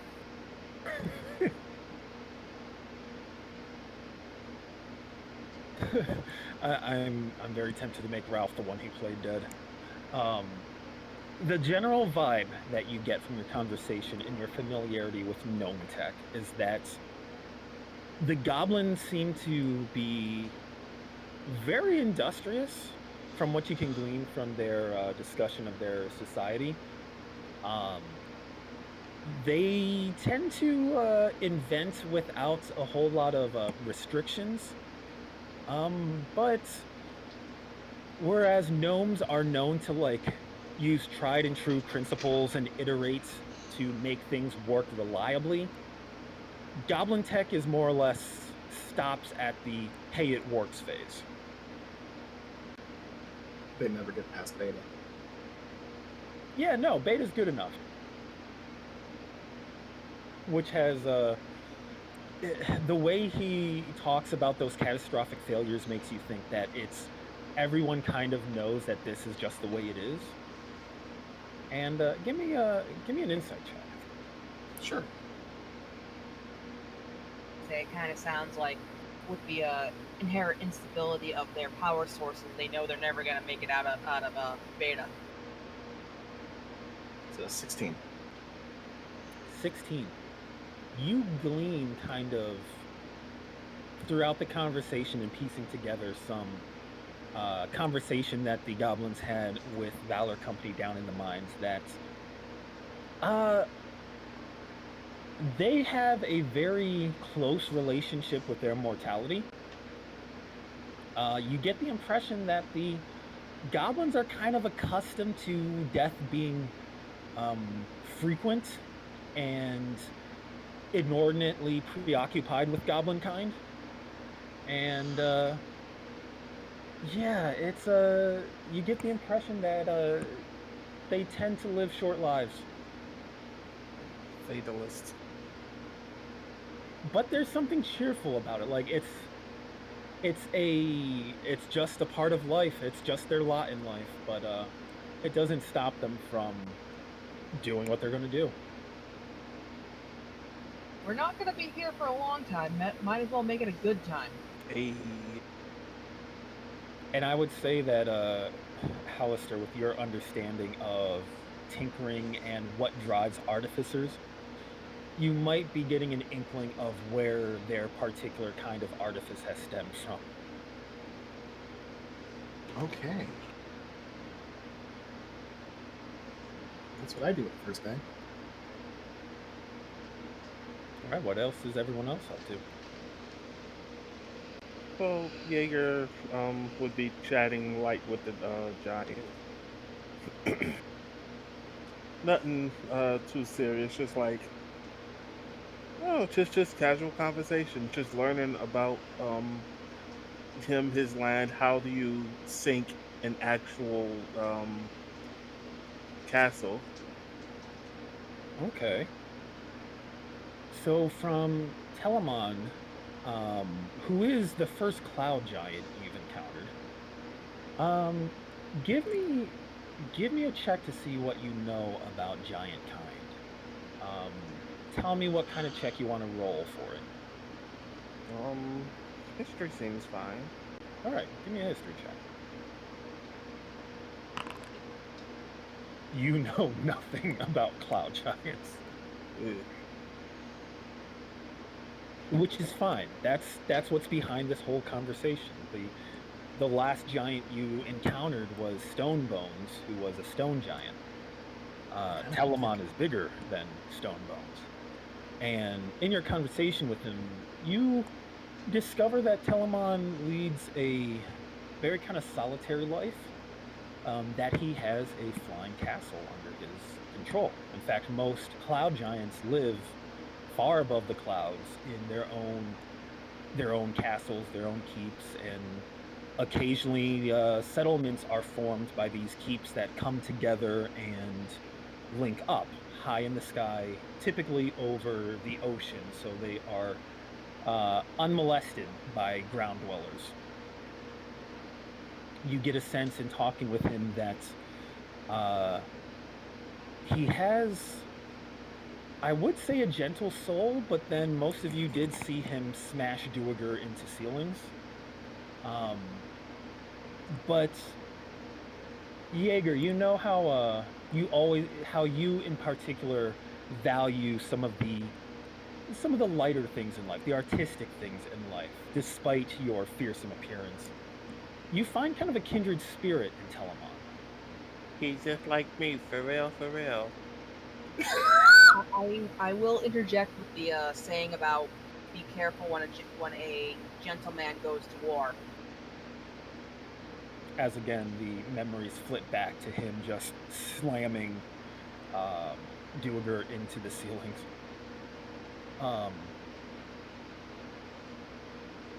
Let me see. Give me. I wanna check of some kind here.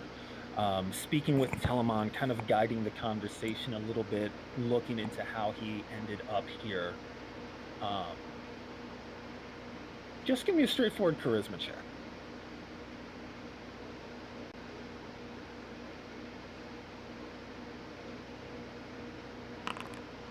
There we go.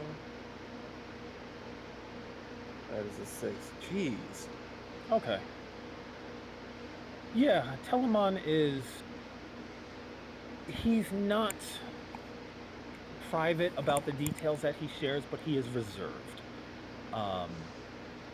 He interacts with you in a way you feel is kind of like a man repaying his debts. Like he understands what you've done for him and recognizes kind of the good in you and your party, and is so working with you because he values that. But he's not at the point where he's opening up too much to you. Okay. But yeah, he has a castle to himself. He grounded the castle when it came under attack by the forces here, and the way he describes it, it sounds like those wyvern riders that you encountered. And yeah, that's kind of what you glean from Telamon.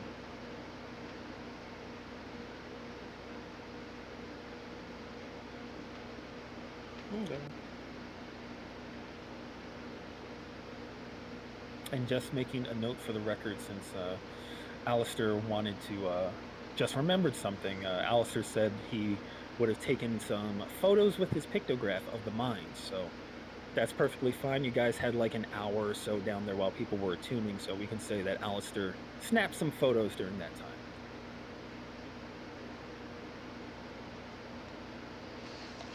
Excellent. Is there anything else that anyone would like to do on that first day of travel? Whenever Alistair stops buzzing around like the bee that he is, Kanani is gonna want to talk to him. But she doesn't see that happening until, like, camp.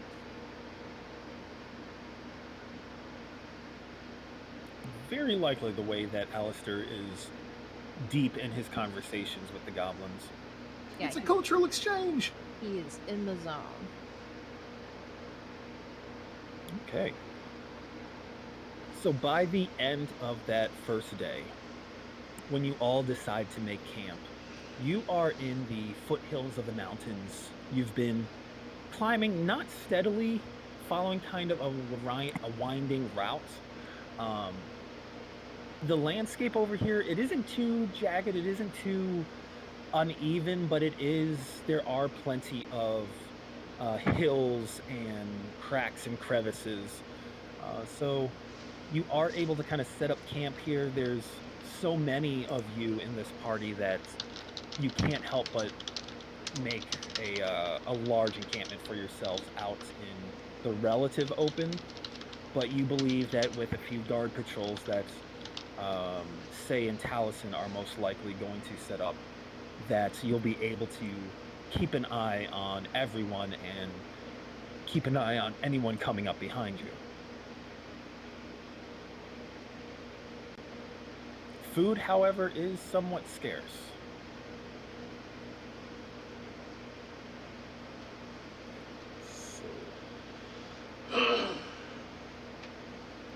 I'm gonna send a message ahead to Vero and Taro with the stones. Okay. Let me grab word counter. Yeah, go ahead and do that. While you're getting the message together, we'll say that everyone is kind of settling down for camp right now, if anyone would like to have any interaction. Roy just makes a bunch of good castings of Goodberry and gives one Goodberry to each prisoner and to a lot of the other people as well, because people need to feel full. A very good use. What's the flavor?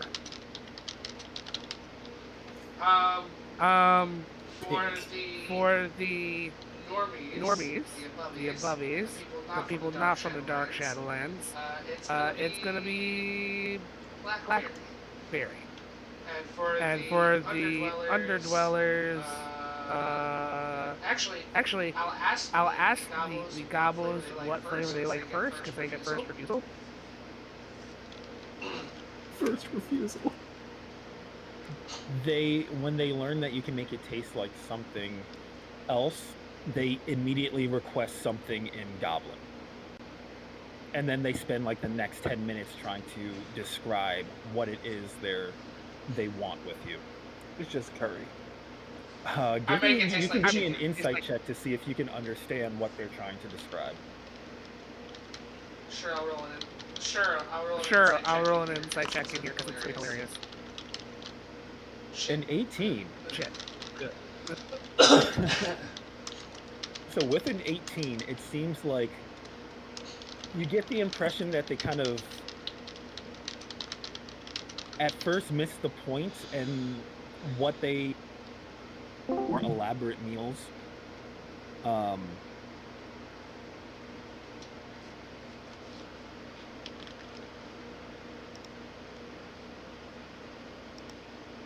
But it does turn out that what they're describing, if given the chance to try anything, is a kind of spicy curry-like flavor. As far as fruits go, it seems like they're not big on fruits, but apparently they subsist on some kind of breed of mushroom that they seem very excited about.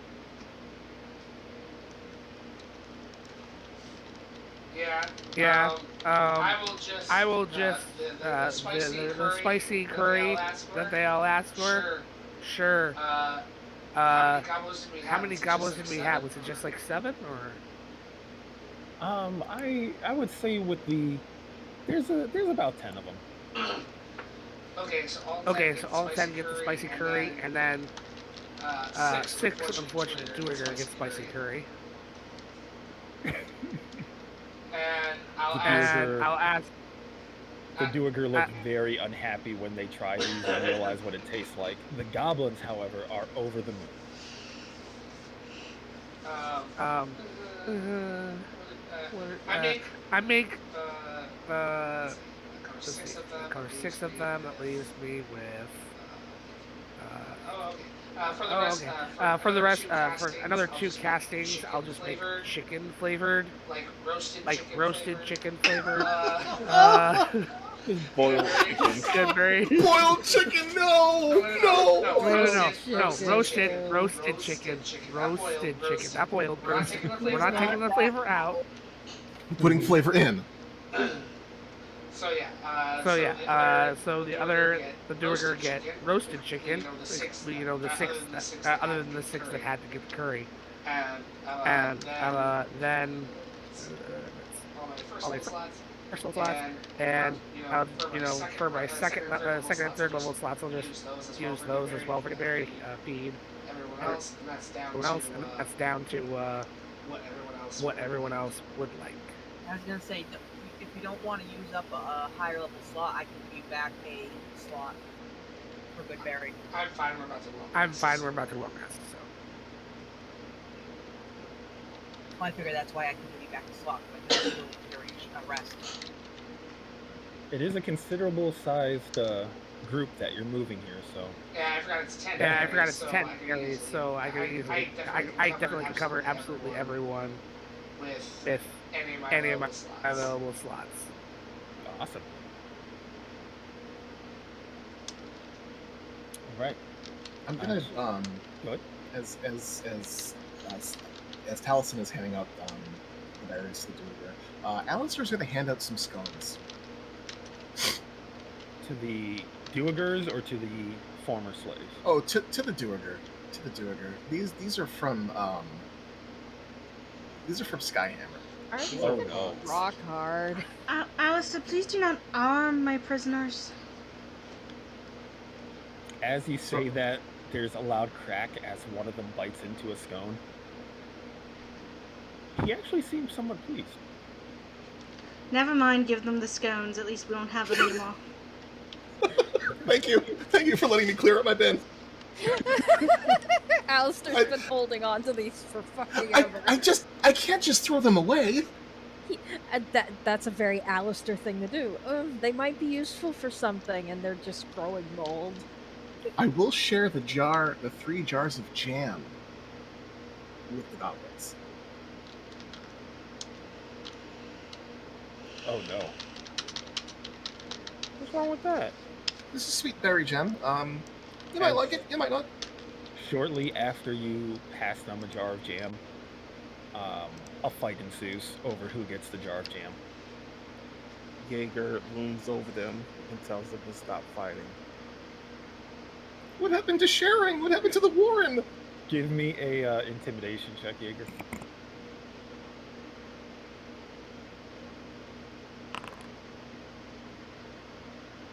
Oh no. Oh, they're way too invested. They are invested in this jar of jam. That's perfect timing for Say to send the message, actually. It really is. As I picture in the background, like Alistair and Jaeger like standing around the goblins that are just a cloud of dust and legs and arms trying to interrupt.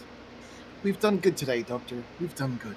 Yeah, while everyone is trying to like feed and calm goblins and feed Duergar and do all that, I'm actually gonna have Konani meander around and use mold earth to actually soften the soil where people are going to be sleeping.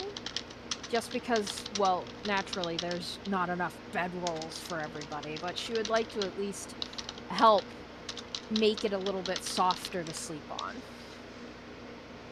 Okay. Oh, good. We get to sleep in the ball pit.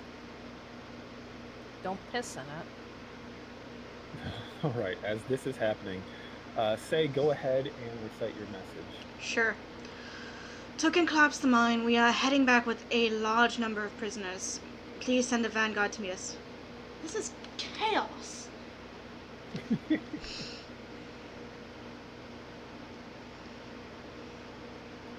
just double checking something real quick. I feel like those last 3 words that she just got distracted mid-message because Goblin Jam was happening. Doctor, I think Ralph is winning. All right. Say, moments after you send that message out, the amulet starts blipping again. Yeah, I'll listen. Oh God, I need to change accents and with a sore tongue. What did you tell the dragon? That was supposed to be Vera. But, Vera, yeah. Yep. Alistair, it's for you! What? I'm a little preoccupied with, well, actually, they're tearing each other to shreds. What's up? What's wrong? I'm approach to say. Vera would like to know what you told the dragon, and I'm not answering for that, so here you go. What did I tell the dragon? Oh, God.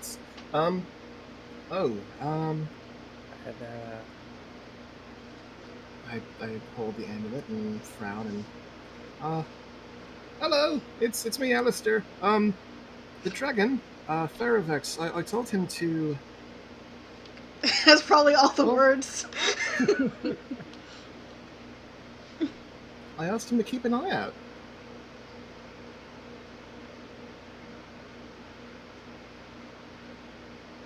I don't know how many words it was. I would assume that's close enough. The response comes back fairly quickly. And as you activate it, he has been roosting here for 2 days. I will respond. That's perfect! That's great news! Alistair, do not... Oh no. Oh, is that bad news? Vera, is that bad news? Is this too many words? Vera's gonna be like, oh my God, he's just like his father. I hate him.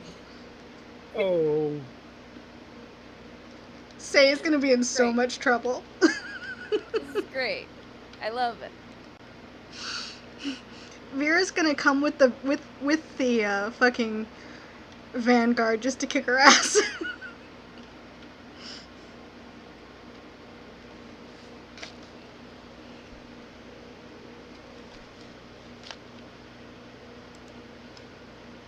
All right, the response comes back shortly. It's nerve-wracking, but fine. We will send out a vanguard. I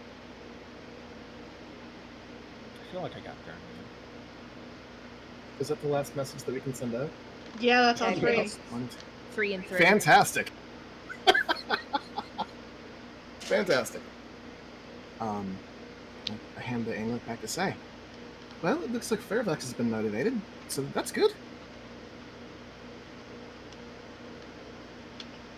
Sure is. And she's just gonna put the put the amulet back on. I think I might have hit a nerve when we were talking about, people coming in and taking what belongs to them. Both dragons being very territorial. Well, less to worry about if anything goes pear-shaped, I suppose. A giant fuck-off dragon. It sends a message. It truly does. Okay.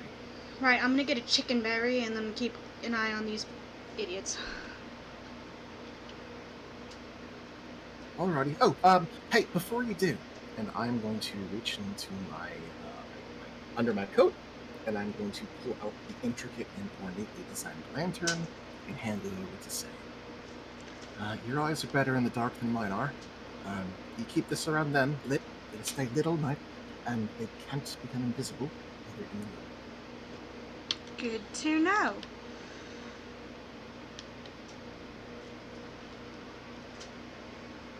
I'm going to take them out of the inventory and put it in the disc. Sounds good. And Say will do as instructed.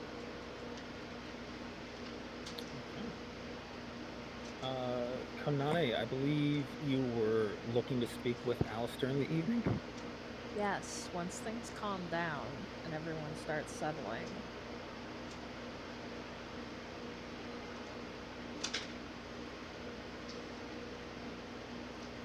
settle is very much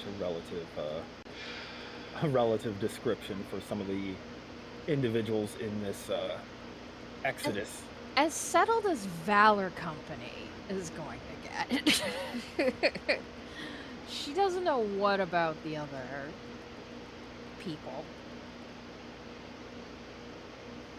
But once Alistair, like, actually sits and starts, like, focusing on something that he's tinkering with or reading or...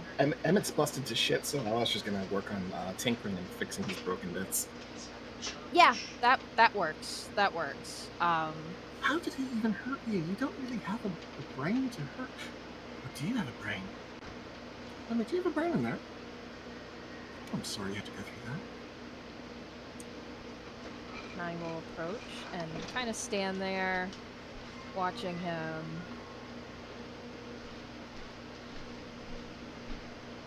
Alistair, are you alright? Hi, hello.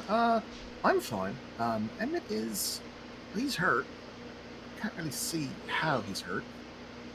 Well, there's some nicks and dents here, but, poking in between the eyes. Turns out he can get harmed by psychic damage. Psychic damage? Yeah, it's, well, imagine a migraine, but it's not a physical pressure in your brain. It's more like, your memories and your ability to think are being, ratcheted in the voice. It's like a headache, but not. Pinch my nose and pull some dried blood out from it.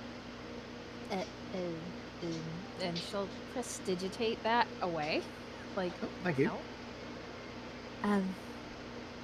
Does Eldritch Blast do psychic damage? I'm afraid I know little about that. Tellison might know more. If you cast the spell, I could probably study it real quick if you want to go ahead and look around. But, I attacked him and you fell down.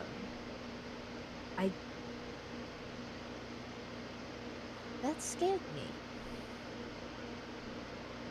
That scared you?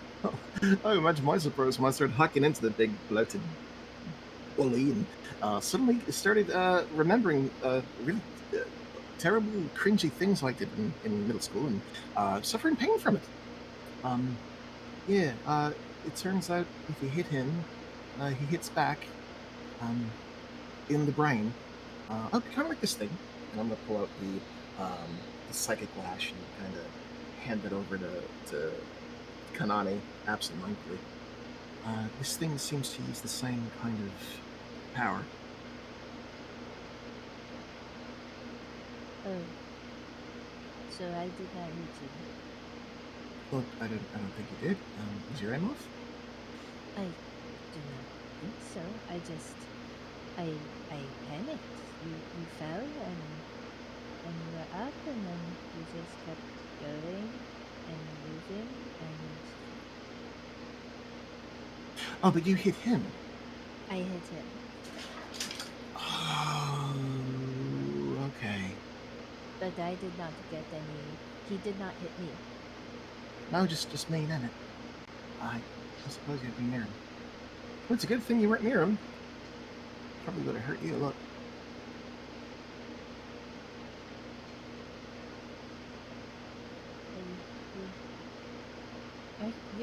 You're okay though? I mean, Klinkle picked me back up and Felix was right there and I mean, you finished the job, so there was really not much of a threat at that point. I'm fine. A little shaken up and maybe partly concussed, but I'm otherwise fine. Emmett is damaged. And Connie will rest her hand on his chest. Yeah, he hasn't said anything since. He Smile has at said Konami. things? No. Well, maybe someday. You made me think he said things. I'm sorry. Might have been a little disingenuous of me. No, just making light of the situation. It's quite alright. I think he's He'll be okay with some rest. He'll be okay with some rest. Are you gonna be okay? Kanani kind of sighs. Shrugs. I don't know. Everything is getting hard to think about.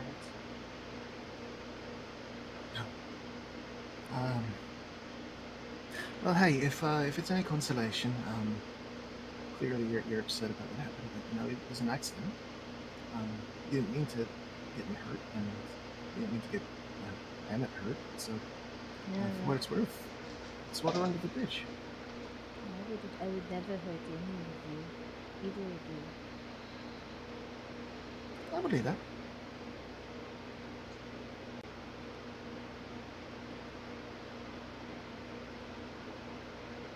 Do you mind if I have a hug? Oh, Alistair pauses and puts down his tools and stands up. Yeah, sure. Bring it in.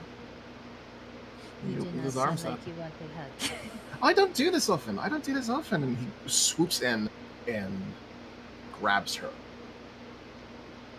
Like, arms, wrists up the small of her back, gives her a squeeze, and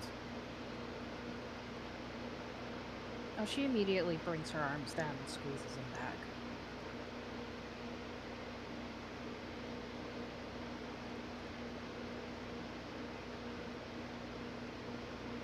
holds there for a few minutes. Moments, a few moments. Things have been kind of weird lately. I've got a dad. Your mom's doing okay.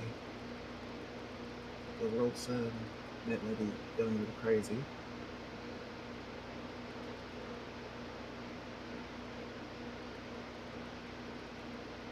And apparently big fat duergar are really harmful in close proximity. So we're learning, and we're growing, and the world is weird. That makes Kanani chuckle just a little bit. She'll lean back, still having her arms resting on his shoulders, and brings a hand up and ruffles his hair, and pushes his bangs back, and plants a kiss on his forehead. Hey! Okay, well, you're feeling better then. Hugs do that. I'll keep that in mind.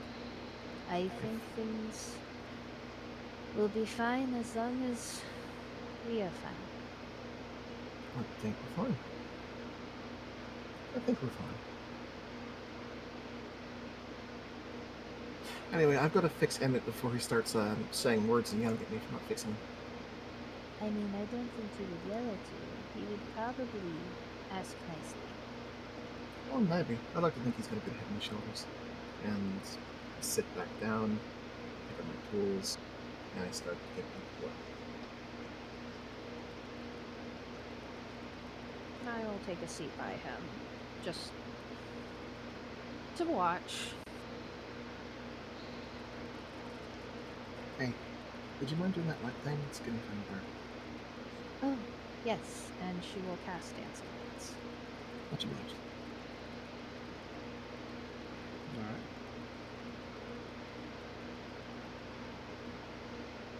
What is everyone else doing as they settle down for the night?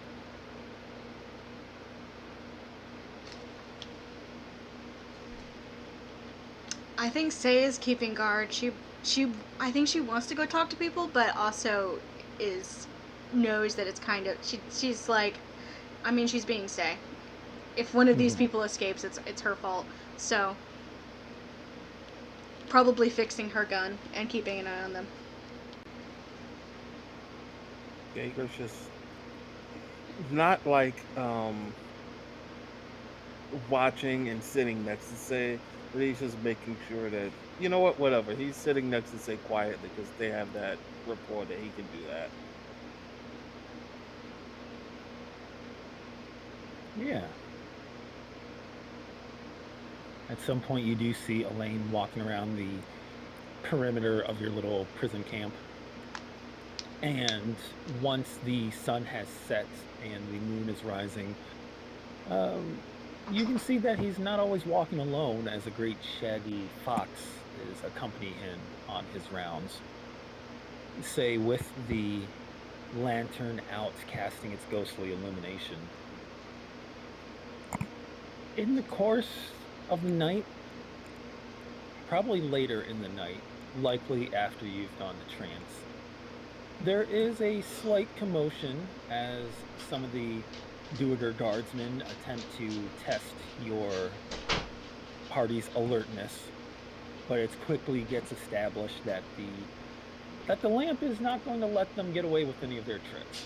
Yeah. If they tested it, Say is going to be up, and oh fuck, how many people tried to escape?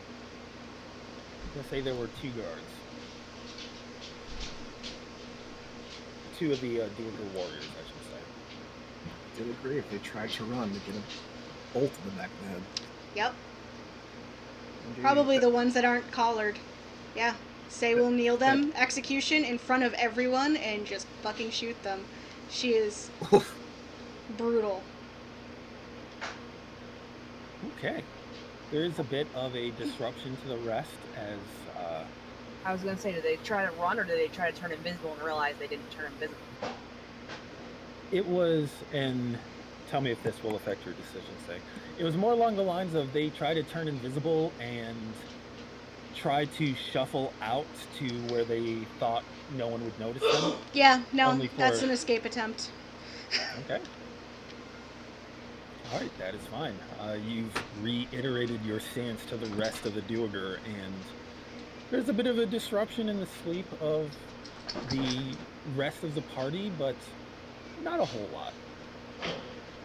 Most of the captives that you rescued are too tired to even pay much mind. The goblins never so much as twitch. They're off in their huddle, just snoring, all kind of piled up on one another. The rest of the evening passes by without any incidents. Say probably would not go back to sleep.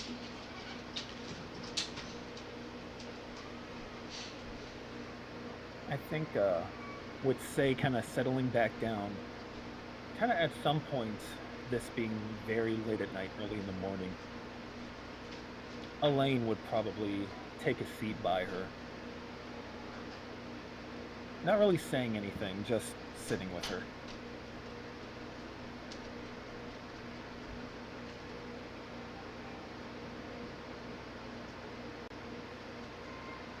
And he is content to settle things there as well.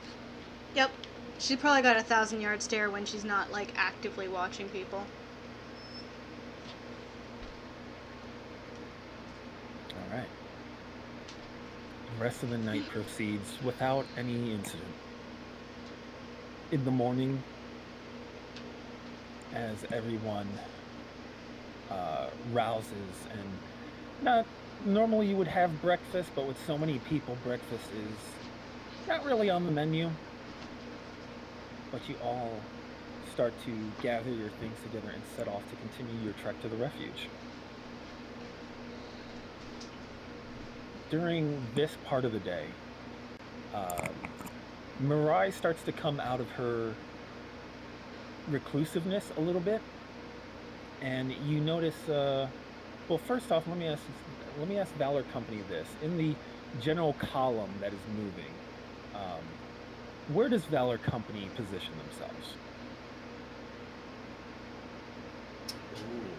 Do you want to be leading everyone? Do you want to be following behind?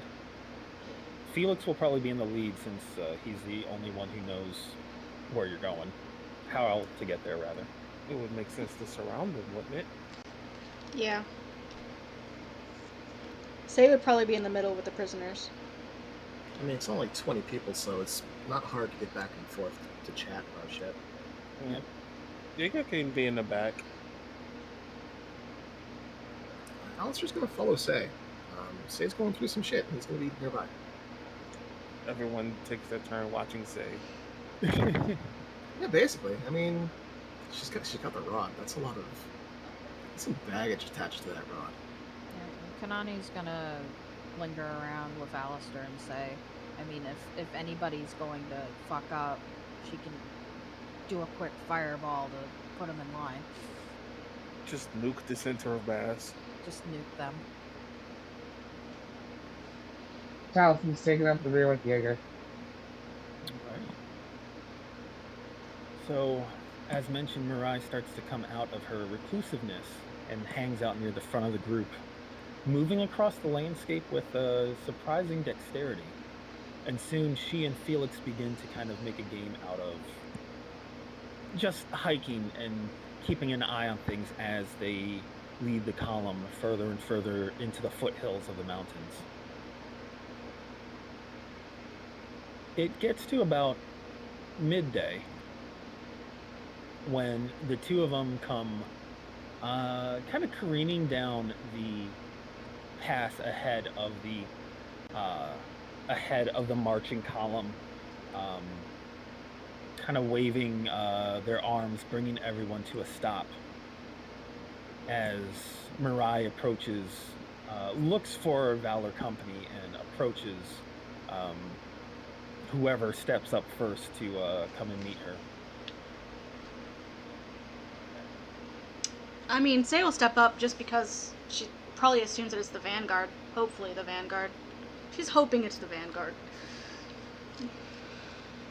And Taliesin would move forward from the back because there's a lot of people in the middle, but not very many at the front. So, yeah. Okay. As you approach Mirai, she kind of looks over her shoulder back up the way she came from and looks back at you. I'm sorry for moving so far ahead, but it looks to be a ruined camp of some sorts up ahead, and there's creatures there.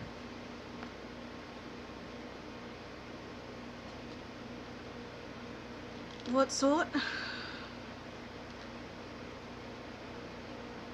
Tall, red, long hair, faces somewhat, and she searches for the word, somewhat feline-like, pointed ears. Does that sound familiar at all? Does that sound like the description we were given for the things that had stolen people from the refuge? Yes, it does indeed. Based on the description, it does seem reminiscent of a hobgoblin.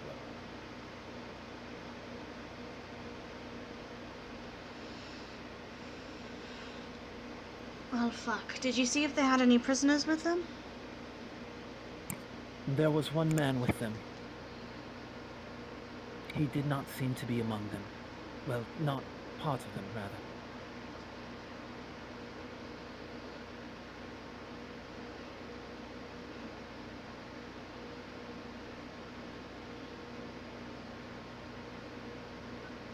What's their number?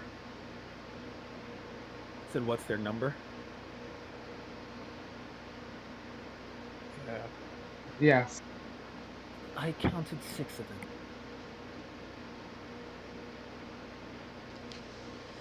We could go in, hit them fast and hard, eliminate the threat, and rescue the prisoner.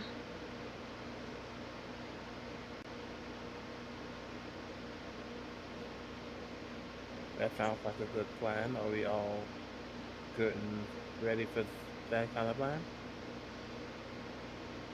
I could bring in some of my friends. We could just have them attack my animals. That wouldn't be a terrible idea either. Just run them off. I mean, run them off. Have two grapple with one of each and carry them off and drop them. Take care of them mighty quickly, especially since we know what these are capable of. Fair. You know what? I don't hate that plan. Alright, let's deal with it. Let's let the owls do the work, I suppose. And unless anyone's opposed. She shakes his head.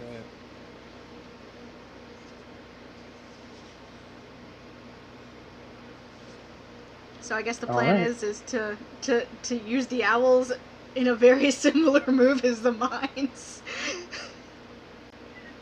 Yeah, Do only nothing this else. time it's 2 owls per hobgobby, and they're grabbing at the same time and carrying. All right, so Elaine volunteers to hang back and keep an eye on the prisoners, as Telemon agrees to do the same. Now, are you going to create the owls and send them off ahead, or will you be trying to get closer so you can see what you're dealing with? As close as we can, but not like probably at least the stealthier members of us close enough that we can get confirmation as to what's going on, and then interface with the prisoner if needed, or well, it'll be needed, and just add him to the caravan. All right, sounds good. Say, you can get a good look with your scope, right? I can, yes, and I can climb trees, and I can be very, very, very hidden and stealthy. Because of the way you're climbing up into the hills here and turning among the mountains and everything here, it would be hard to get a view with your scope, but stealthing close does seem like it would be possible. Mirai got close enough to get a look at them, so... I can also climb like a goat. You can climb better than a goat. True, I can climb better than a goat. Don't say that. Do not say that to Bergamot. He will not forgive. Bergamot might take that as a challenge. While Say prepares to climb, I'm going to take Hermes out of the back, holding, just as a secondary measure, eyes in the sky. All right. And then anyone who is pushing on ahead to get a look at these people, you can go ahead and roll stealth checks. Let's do that. Well,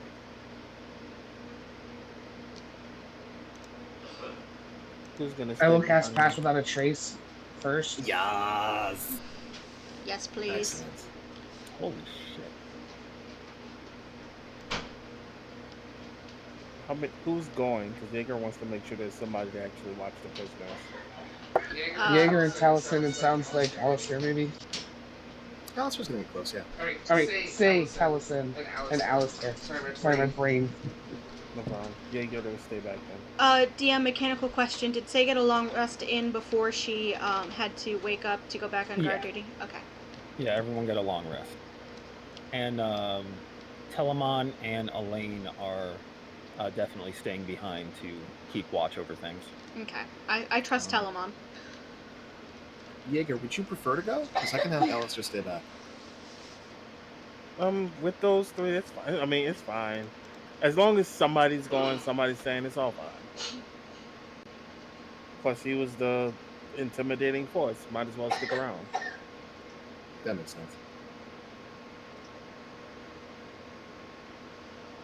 So, I just want to point out that Alistair is going to intentionally... well, no. Cast Without a Trace is being cast, so let's just stop.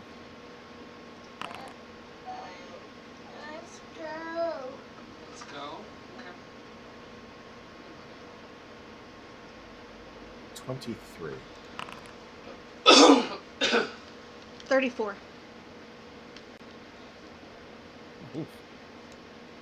Apparently 16 for... And these are numbers before Pass Without a Trace or with? That's with. Mine is with. With.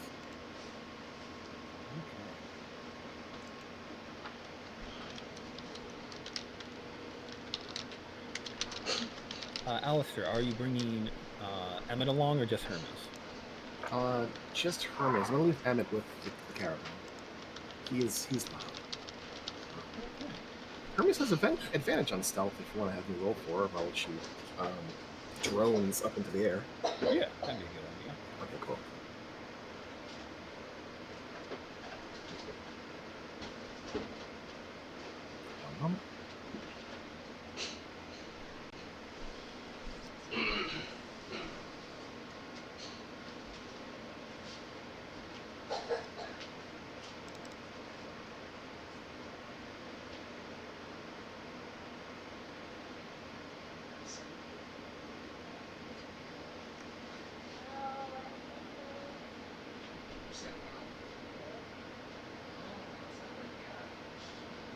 Right. Can everyone see the new map? Yes. Yep. All right, cool. I just moved everyone there so everyone can kind of see what's going on.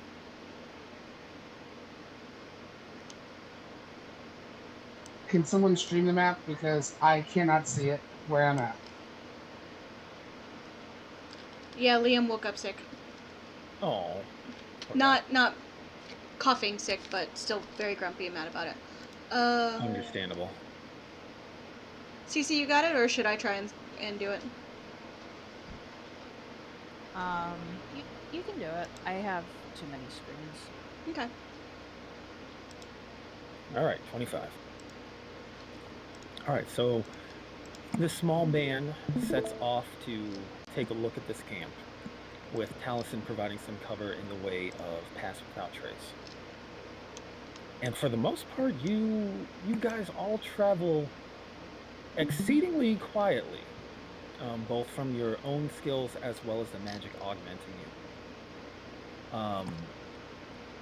Taliesin, you're kind of keeping track of your allies and thinking ahead, and shortly into, as not far ahead as you pull away from the group and everyone is kind of spreading out and moving stealthily forward, something you notice very quickly is the fact that Mirai seems to almost...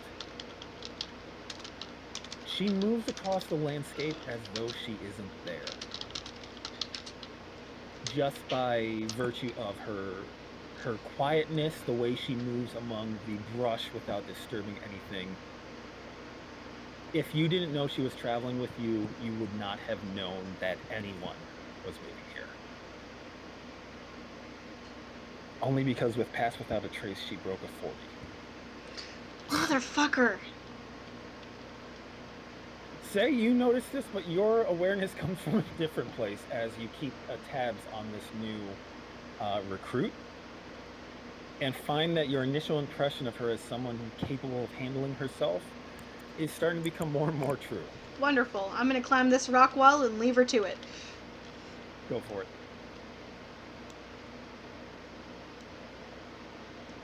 I don't know why Taliesin is linked with me. Thank you.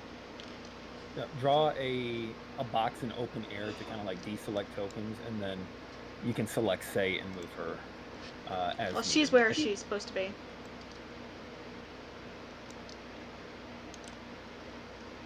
All right. So as you approach this little clearing, you do see what looks like the ruins of a small encampment. Tents and mostly tents and some storage wagons here and there are in complete disarray. Everything looks like it hasn't been, like it's lain like this for a couple days at least. And you see kind of in the middle, poking through the remains, are a squad of creatures most of you are unfamiliar with. They of kind of humanoid in shape and kind of lives up to the descriptions you've encountered so far of these red-skinned, very hairy humanoids with faces that are vaguely feline, but not quite all the way there. Dressed in armor and kind of combing the camp with an almost military precision as they keep guard over a individual in the very center of their group.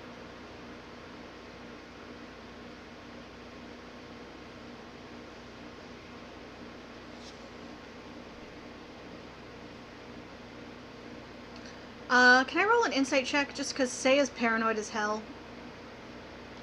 Sure. Keep guard, keeping prisoner. Keep guard, he's in charge.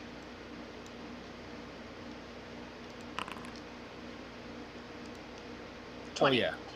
You can definitely see that he appears to be their prisoner. Fantastic. You actually see that his hands are bound together with rope. And there is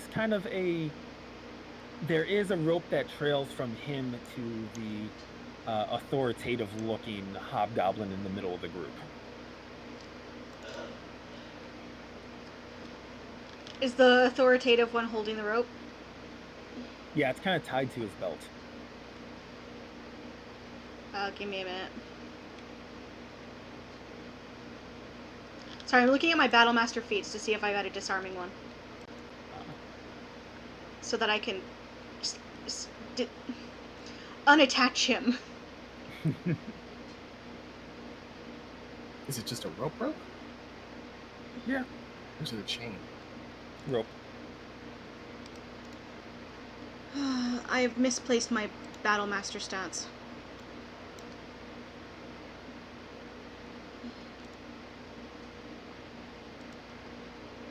Alright, here it is. Yeah, I have Disarming Strike. Can I use Disarming Strike to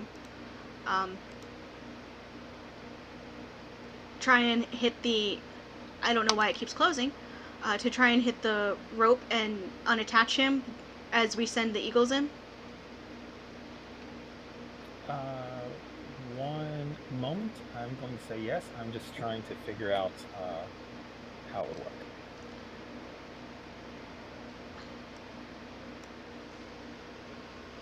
Like an old western.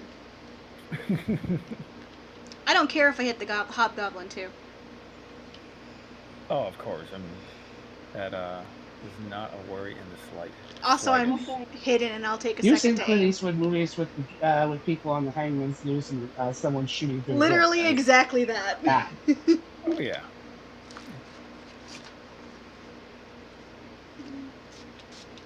Strength saving throw. Okay. I just wanted to look up the disarming attack. So he's not holding on to it, but I would say that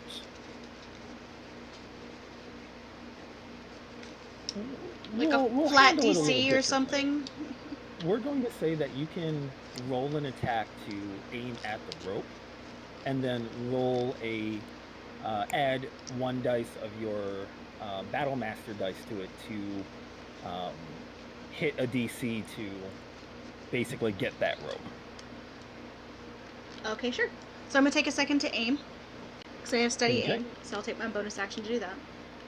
And when, right as Taliesin looks like he's about ready to cast, I will shoot. I'm not gonna use the shotgun, I'm gonna use my pistol. Say, casts bullet. Say cast bullet! Hopefully it's super effective. Alright, and Taliesin, you're going to summon some eagles? Thank goodness for advantage! Still shitty. 8 giant owls on the other, just behind these large rock that's directly to the east of my character.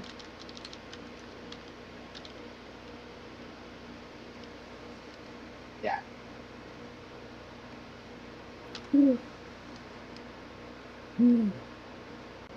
Okay.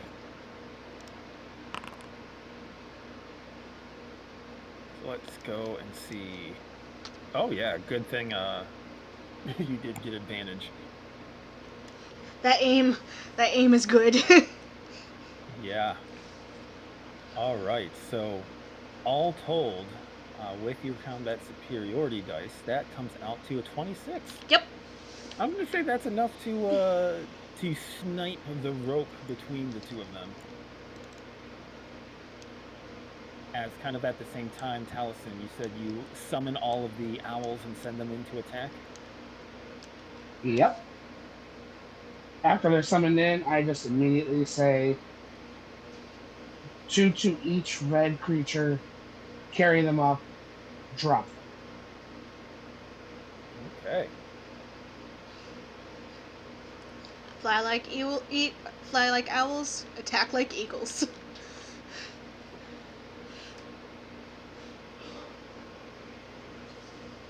Let's see, moving these and seeing what they can do.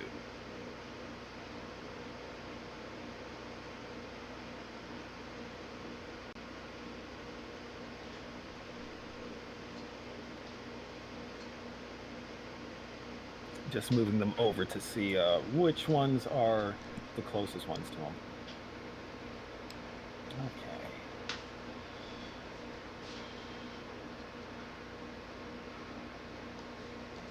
Look at that convenient cliffside. Look how convenient that cliffside is. Okay, so all of these guys come swooping out of nowhere. You snipe from your little nest on the mountainside there. This catches the hobgoblins off guard, so let's see what's going to happen here.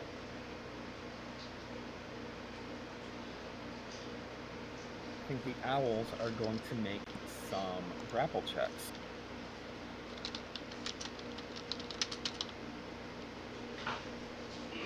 And Taliesin, I assume you're not in a good position to roll, or? Not yet, no. Okay. Would you like me to roll your grapple checks for you?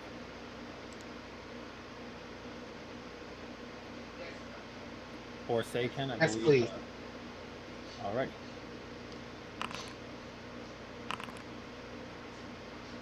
Oof. Okay. That one is going to be good.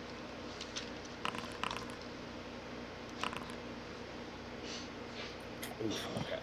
Now let's see how the responses are.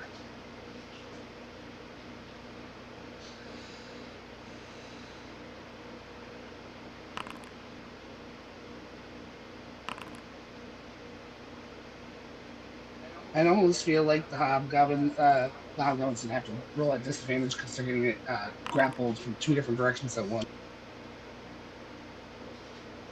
Yeah, I think I'm actually going to say all of your birds rolled with advantage. The hobgoblins will roll with disadvantage because they are technically being surprised by all this as well.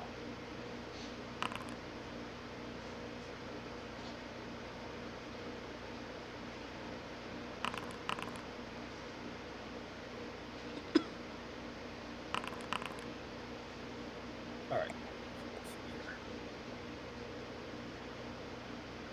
The first 2 giant owls rolled really bad. So that hobgoblin does make his check, so he stays on the ground. The second hobgoblin does not meet a 19, so he is grappled. Is there a grapple thing here? There is. All right, the captain in the middle.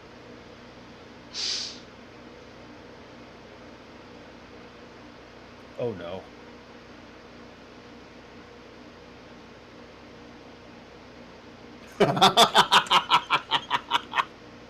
That's why I shot the rope. Because fuck that guy in particular. All right.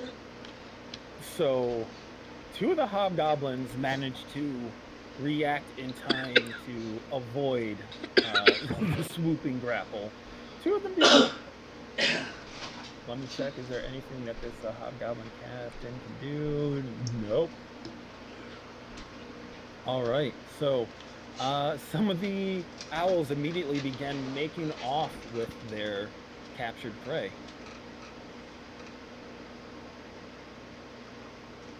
Let's see. They are 40 feet.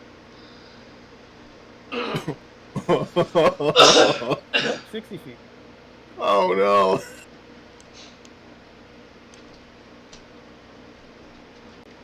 Oh yeah, and they promptly let go. As instructed. Yeah, if this is like a surprise round, and they're gonna get a whole round action, they'd actually go up higher with full move and dash action, and then free action release. With full move and dash action, and then free action release. Trust me, this Just to make sure. This cliffside is quite a drop. Oh, it's a drop, not a... Oh, it's a drop, not a... Oh, the other side, okay. Yeah. Yeah. I did not see that. Okay, I did not see yeah, that. I just got to the tape. Okay, yeah, I just got to the tape. Those are some happy little trees down there. Happy little tree. Not Happy little really river. bad.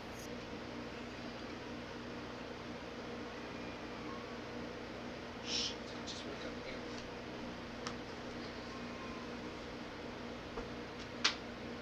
again. Yeah, that captain took off. He's gone now.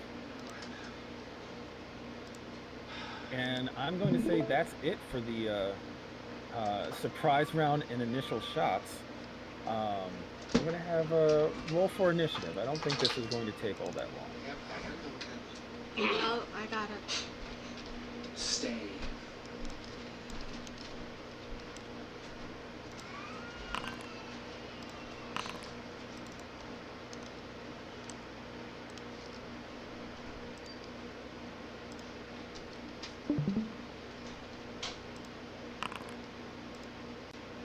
Nice.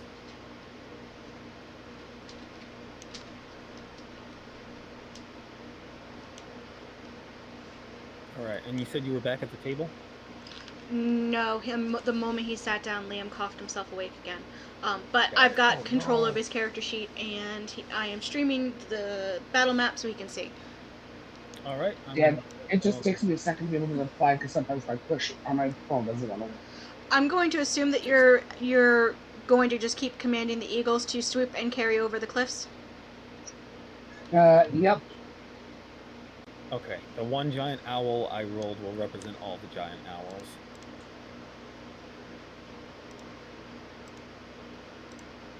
All right, so first up, as everything starts to happen, actually is Taliesin. And I know, as you said, you are commanding the owls to continue their swoop and dive. Yep. And I will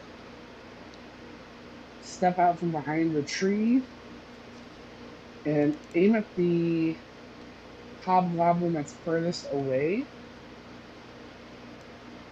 And I will do a normal longbow attack to see if I can hit nothing. All right, sounds good. 26 is a solid shot, and that does hit. All right. I think the damage that it will includes the braces of archery damage. Yes. Okay, yeah. Then the damage roll works with that then. 12 damage, all right. Arrow sinks into his gut, and he staggers, holding his side. He looks pretty bad off. Still standing, but safe to say that you've got him bloodied.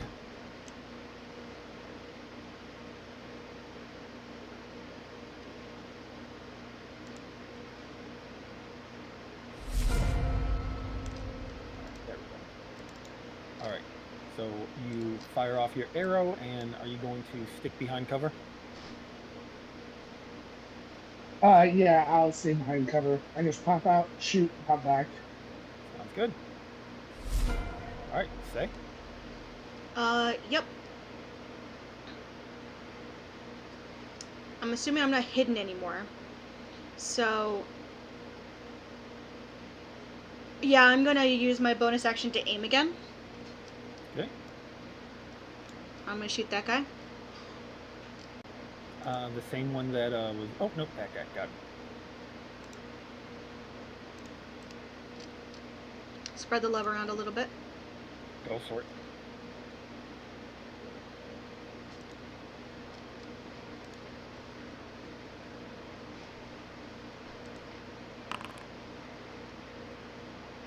$17 to hit. Oh, it's with advantage because I aimed. Still a 17 to hit. 17 to hit. He managed to see where that shot came through a moment before, manages to get his shield up just in time. Yeah, shoot him again. Shoot him again.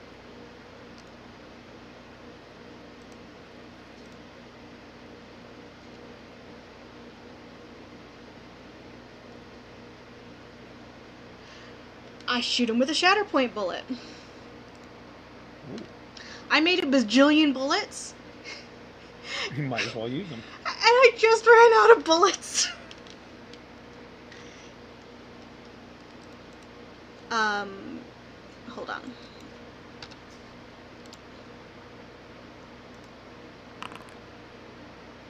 $27 hits.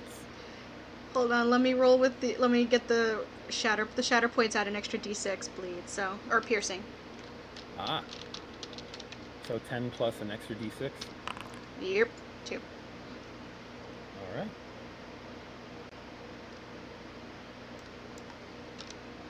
All right. He lowers his shield, not expecting a follow-up shot that takes him in his arm, and he staggers. Alrighty. That's my turn. Okay.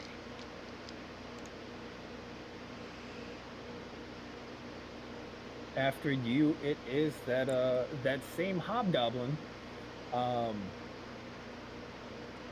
see. He is going to drive his sword into the ground, let go of his shield, and draw his longbow to try and return fire at you.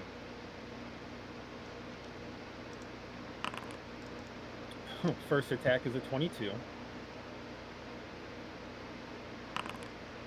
And the second attack is a 17. The 17 misses. All right.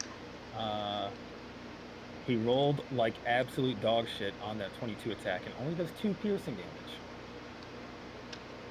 You get a little cut on your cheek as it zips by. And he's actually going to take cover over here behind this broken thing. Alistair, you're up. Okay.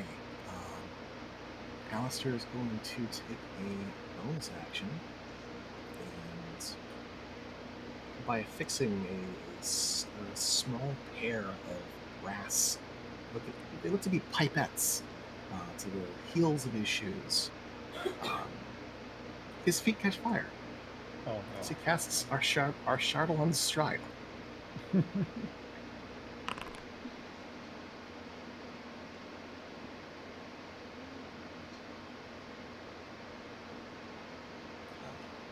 His movement speed increases by 20 feet. And he's basically got a... let's see.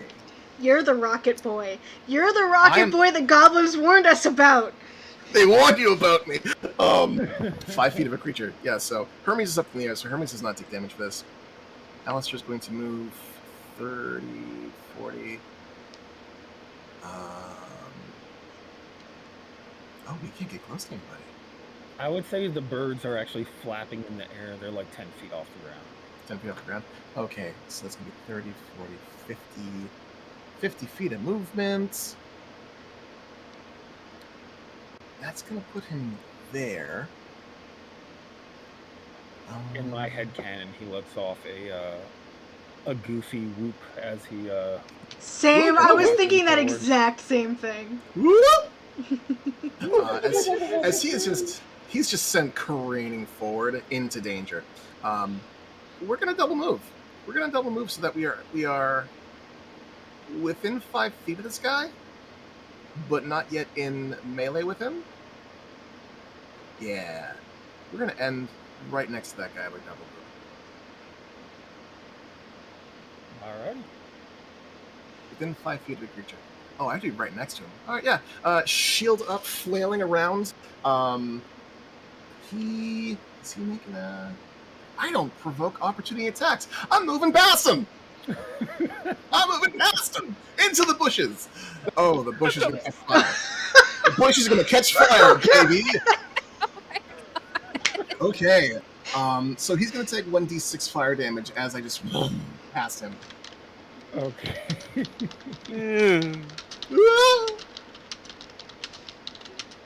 He's not even sure exactly what just happened, but... Alistair is in the bushes. It's a good thing Kanani didn't go with them, because she'd probably have a fucking heart attack. You can move Hermes if you like. Hermes is gonna move a respectful distance. She's gonna double move. Yeah, she's gonna end up over here. She's gonna end up over here. Alrighty. Okay. All right. This hobla. He is going to move over here next to his buddy, and he's going to draw his longbow and attack this giant owl over here.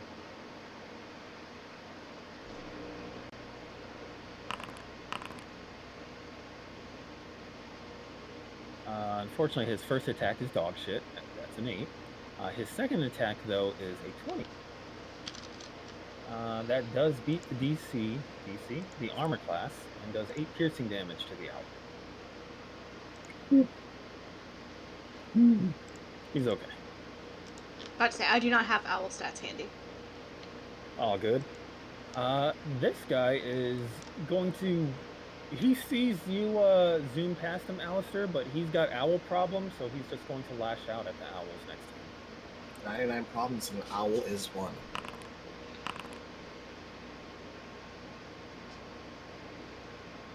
Some of those rolls are dog shit. 16 does 4 damage.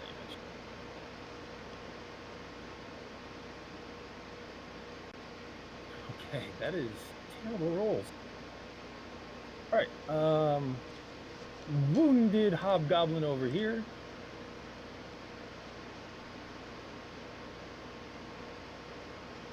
Hey, guess what, Alistair? He takes a d6 of damage. Anyone gets within 5 feet of you? If I'm not mistaken, when you move within 5 feet of reach outward object, when I move into them. Okay. Alright, you squirrely little bastard. They can take the damage only once during a turn. Both I know attacks- your AC is stupid. So Yeah, there it's goes. stupid. What's your AC? Stupid. Alright, this guy.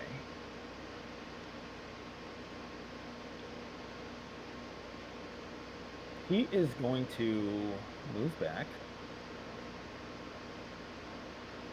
prompting opportunity attacks from these two owls. Alistair, you have you can roll for the owls, right? You've got permissions for them. Yeah. Yeah, roll me some opportunity attacks. Opportunity attacks. Talons. That's a nat 1 for that one. Okay. Other one. Talons. That's a 5 to hit for that one. Yeah, and he's going to lift his staff and unleash. Wait, do they count as flanking? Not in that position because they were both Gotcha. in front of him. Okay. All right. He levels his staff at them and lets out 2 devastating bolts of power. Hot damn. Yeah. So, both of those owls just erupt into fire and feathers.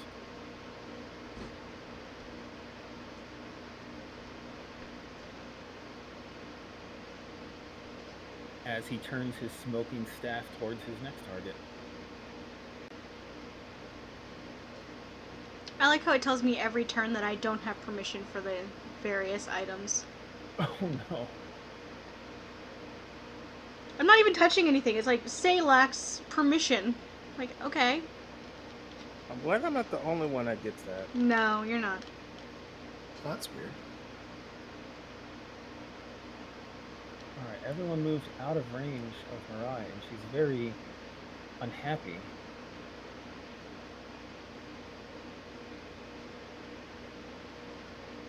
But she had magic collar for a reason, and she's going to cast Misty Step.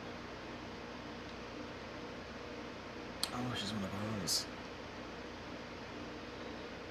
To get forward and then use her movement as she charges the nearest hobgoblin with a surprisingly terrifying war growl.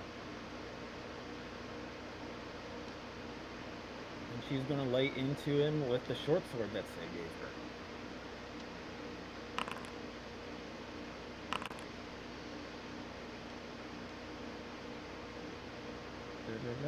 Checking what she can do. Alright, nothing helpful. Okay, he's not carrying his shield because I mentioned he dropped it, so but neither of them work as he uses his longbow to start parrying her attacks. Okay, next up are a bunch of giant owls.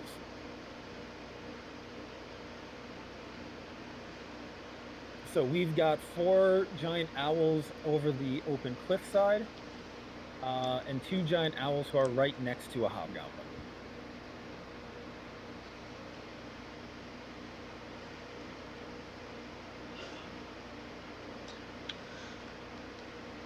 Well, the two that are next to a hobgoblin are going to try grabbing the fucker that squirreled away from me last time.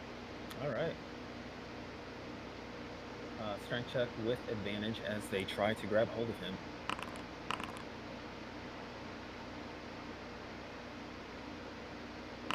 He's aware of them this time, however, he doesn't roll high enough. He's grabbed. Alright, then they are going to join their friends over the cliffside and drop that fucker.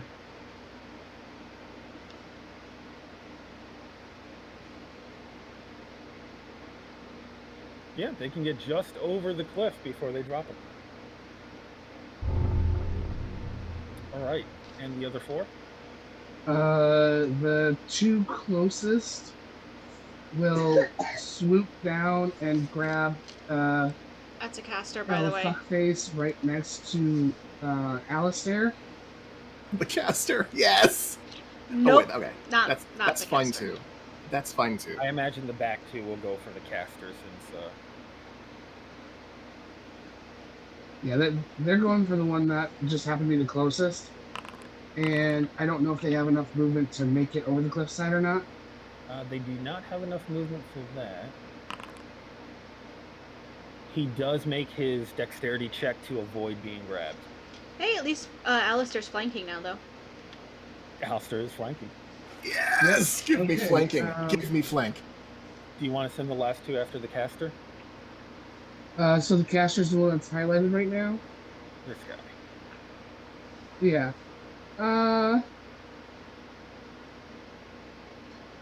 So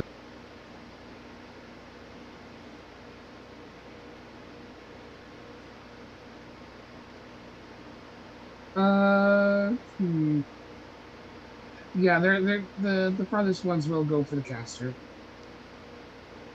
Okay, 40 feet gets him there. Fuck his day. Fuck his day. Oh, no. With advantage, a natural 20 beats his 18. Yay! And they did use 40 feet.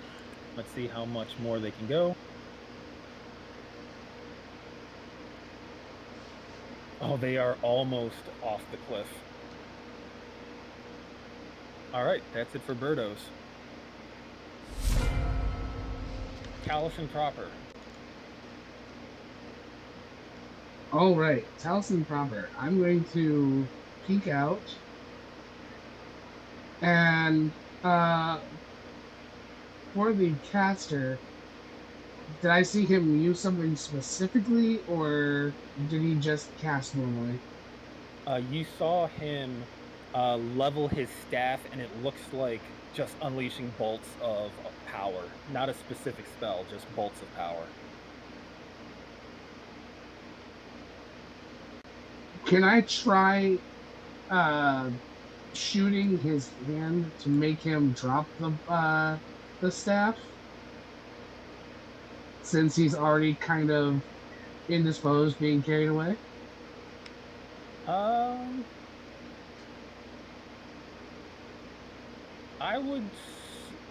would say that might be a little too difficult for you. That would be a very tricky shot. You can certainly attack him, but specifically trying to disarm him would be a little too tricky. Okay, yeah. I didn't know if yeah, I'll try attacking him. Just I was hoping that maybe hitting him in a specific spot would make him drop the fucking thing, just possibly see what it does. All right. Yeah. 17 is enough to hit him. An 8.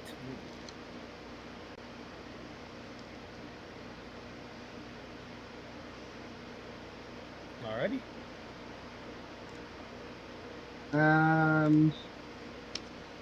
That will be my turn. Alrighty. Say, you're up. Alrighty.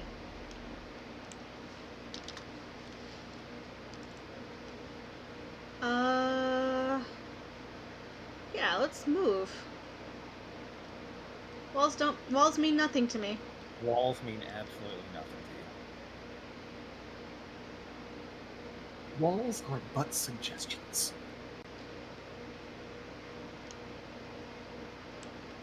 Do I get line of sight over their cover as I kind of move up in a diagonal direction so I can just be looking down at them? I am going to say... I'll use my bonus Yeah. action to loop behind them if not, but yeah, okay, great. In that case, I'll use my bonus action to hopefully aim and shoot better this time. I need to get I good. don't believe you can aim if you've moved. Oh, okay, yep, you're right. I keep forgetting that. No worries. You still got a clear line of sight, so it'll be a natural hit. Normal hit, rather. Normal hit roll. Ugh.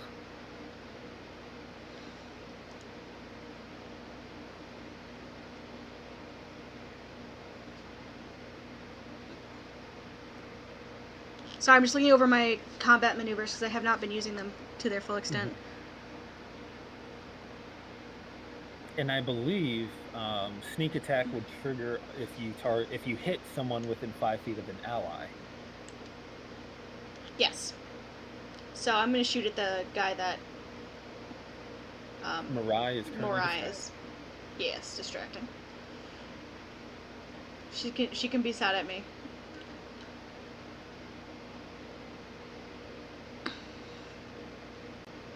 Actually, I'm going to use distracting strike. We'll see. Let's see how it goes. Okay. Make sure I don't blow him up first. 19 definitely hits. 19 definitely hits. Okay, and it looks like So that's 19 points of damage, so 13 for the bullets and then 6 for the bleed damage. yeah, you blew his head off.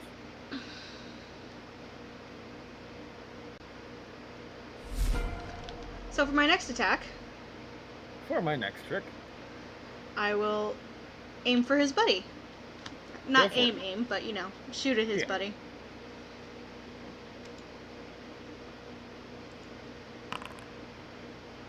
$27 to hit.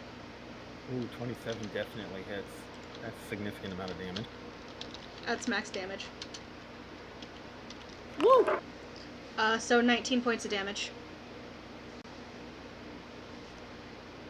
Ooh, you get him like right in the shoulder near his neck. He's bleeding profusely.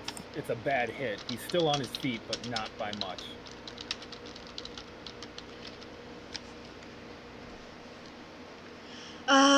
That's all I got, unfortunately. Oh, Alrighty. Oh. no, never mind. Oh.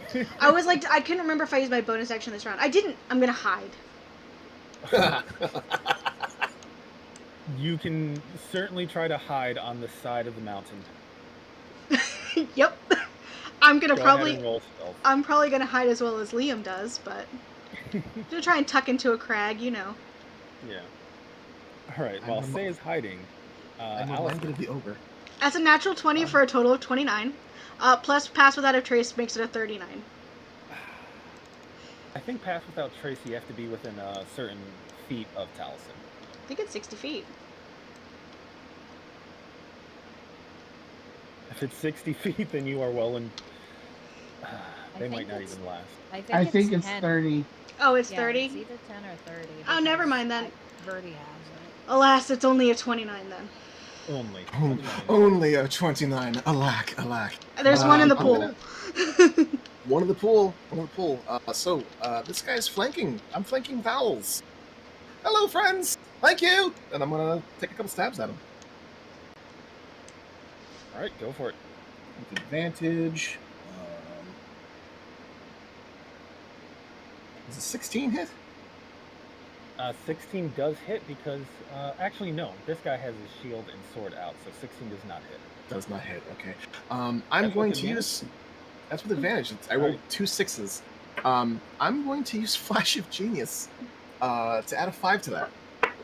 Okay. So the sword, magic inherently, just lashes out and flashes with this This orange, spectral, almost digital-looking glow. So does a... Yes. Okay. 5 plus 5 hits and hurts. Roll damage to get +6.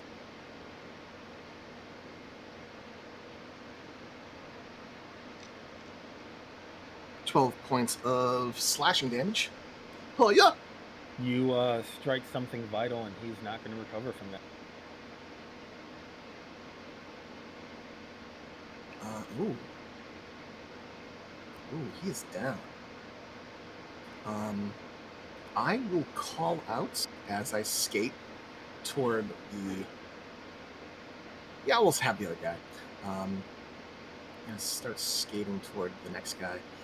But we're keeping any alive? No. For questioning. Okie dokie. I'm gonna just plow through these trees, setting everything on fire as I pass through. Whoa, whoa, whoa, whoa, whoa. Alrighty. This hobgoblin, realizing that this is a bad position for cover, is going to fall back.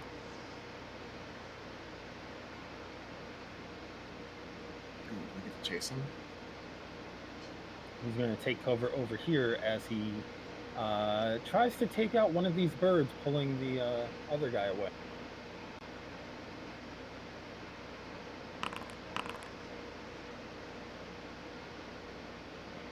Okay. Those are decent rolls for one. Both of them hit. And not enough to kill him, unfortunately.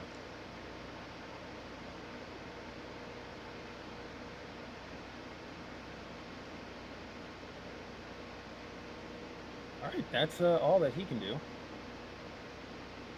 Meanwhile, the guy currently being carried away by these two birds, he is going to attempt to use his staff on the wounded bird to try and swing out from these guys.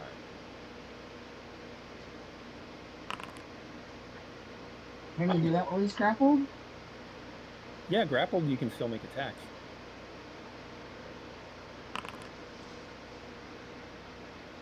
He myrtleizes the first bird with a natural 20.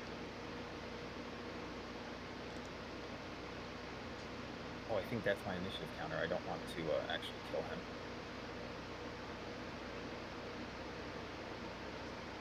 And the second bird, unfortunately, he is not able to do any damage to him.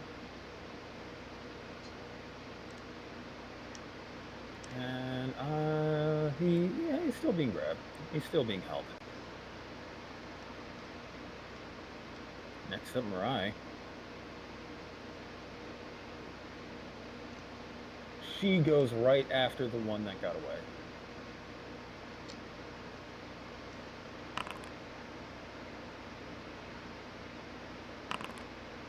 Ah, there we go. All right. Say, you watch as Mirai lets out another growl and charges the one that had retreated.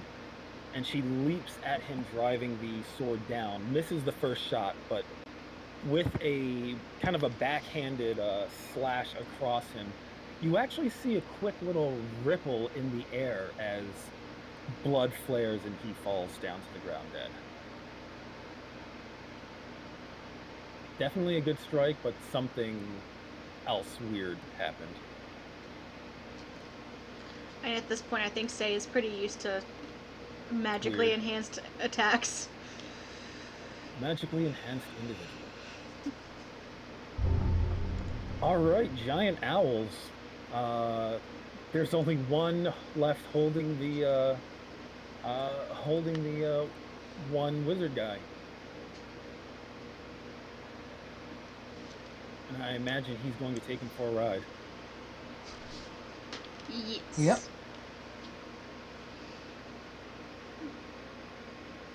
Alright, he didn't get free on his turn, so yeah, he lets out a howl as your giant owl flies him over the edge and drops him to the landscape below.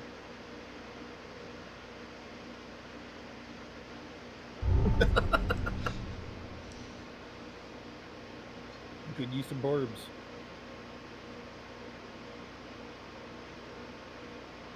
And with that, all of the hobgoblins are dead. Dead. Dead. Wait, why am I seeing another one? Oh, does it just have a tinier dead token? It has a Yeah, tinier it is dead token. tinier. There's The- 3 sizes of dead. There's really big dead, kind of big dead, and just a little dead. A little dead is mostly alive. I'll put another bullet in it and make sure. And then the last, their prisoner, he had actually dropped to the ground when all the fighting broke out. And he climbs to his feet as you climb down, say, and walk over as he looks around and looks back at you.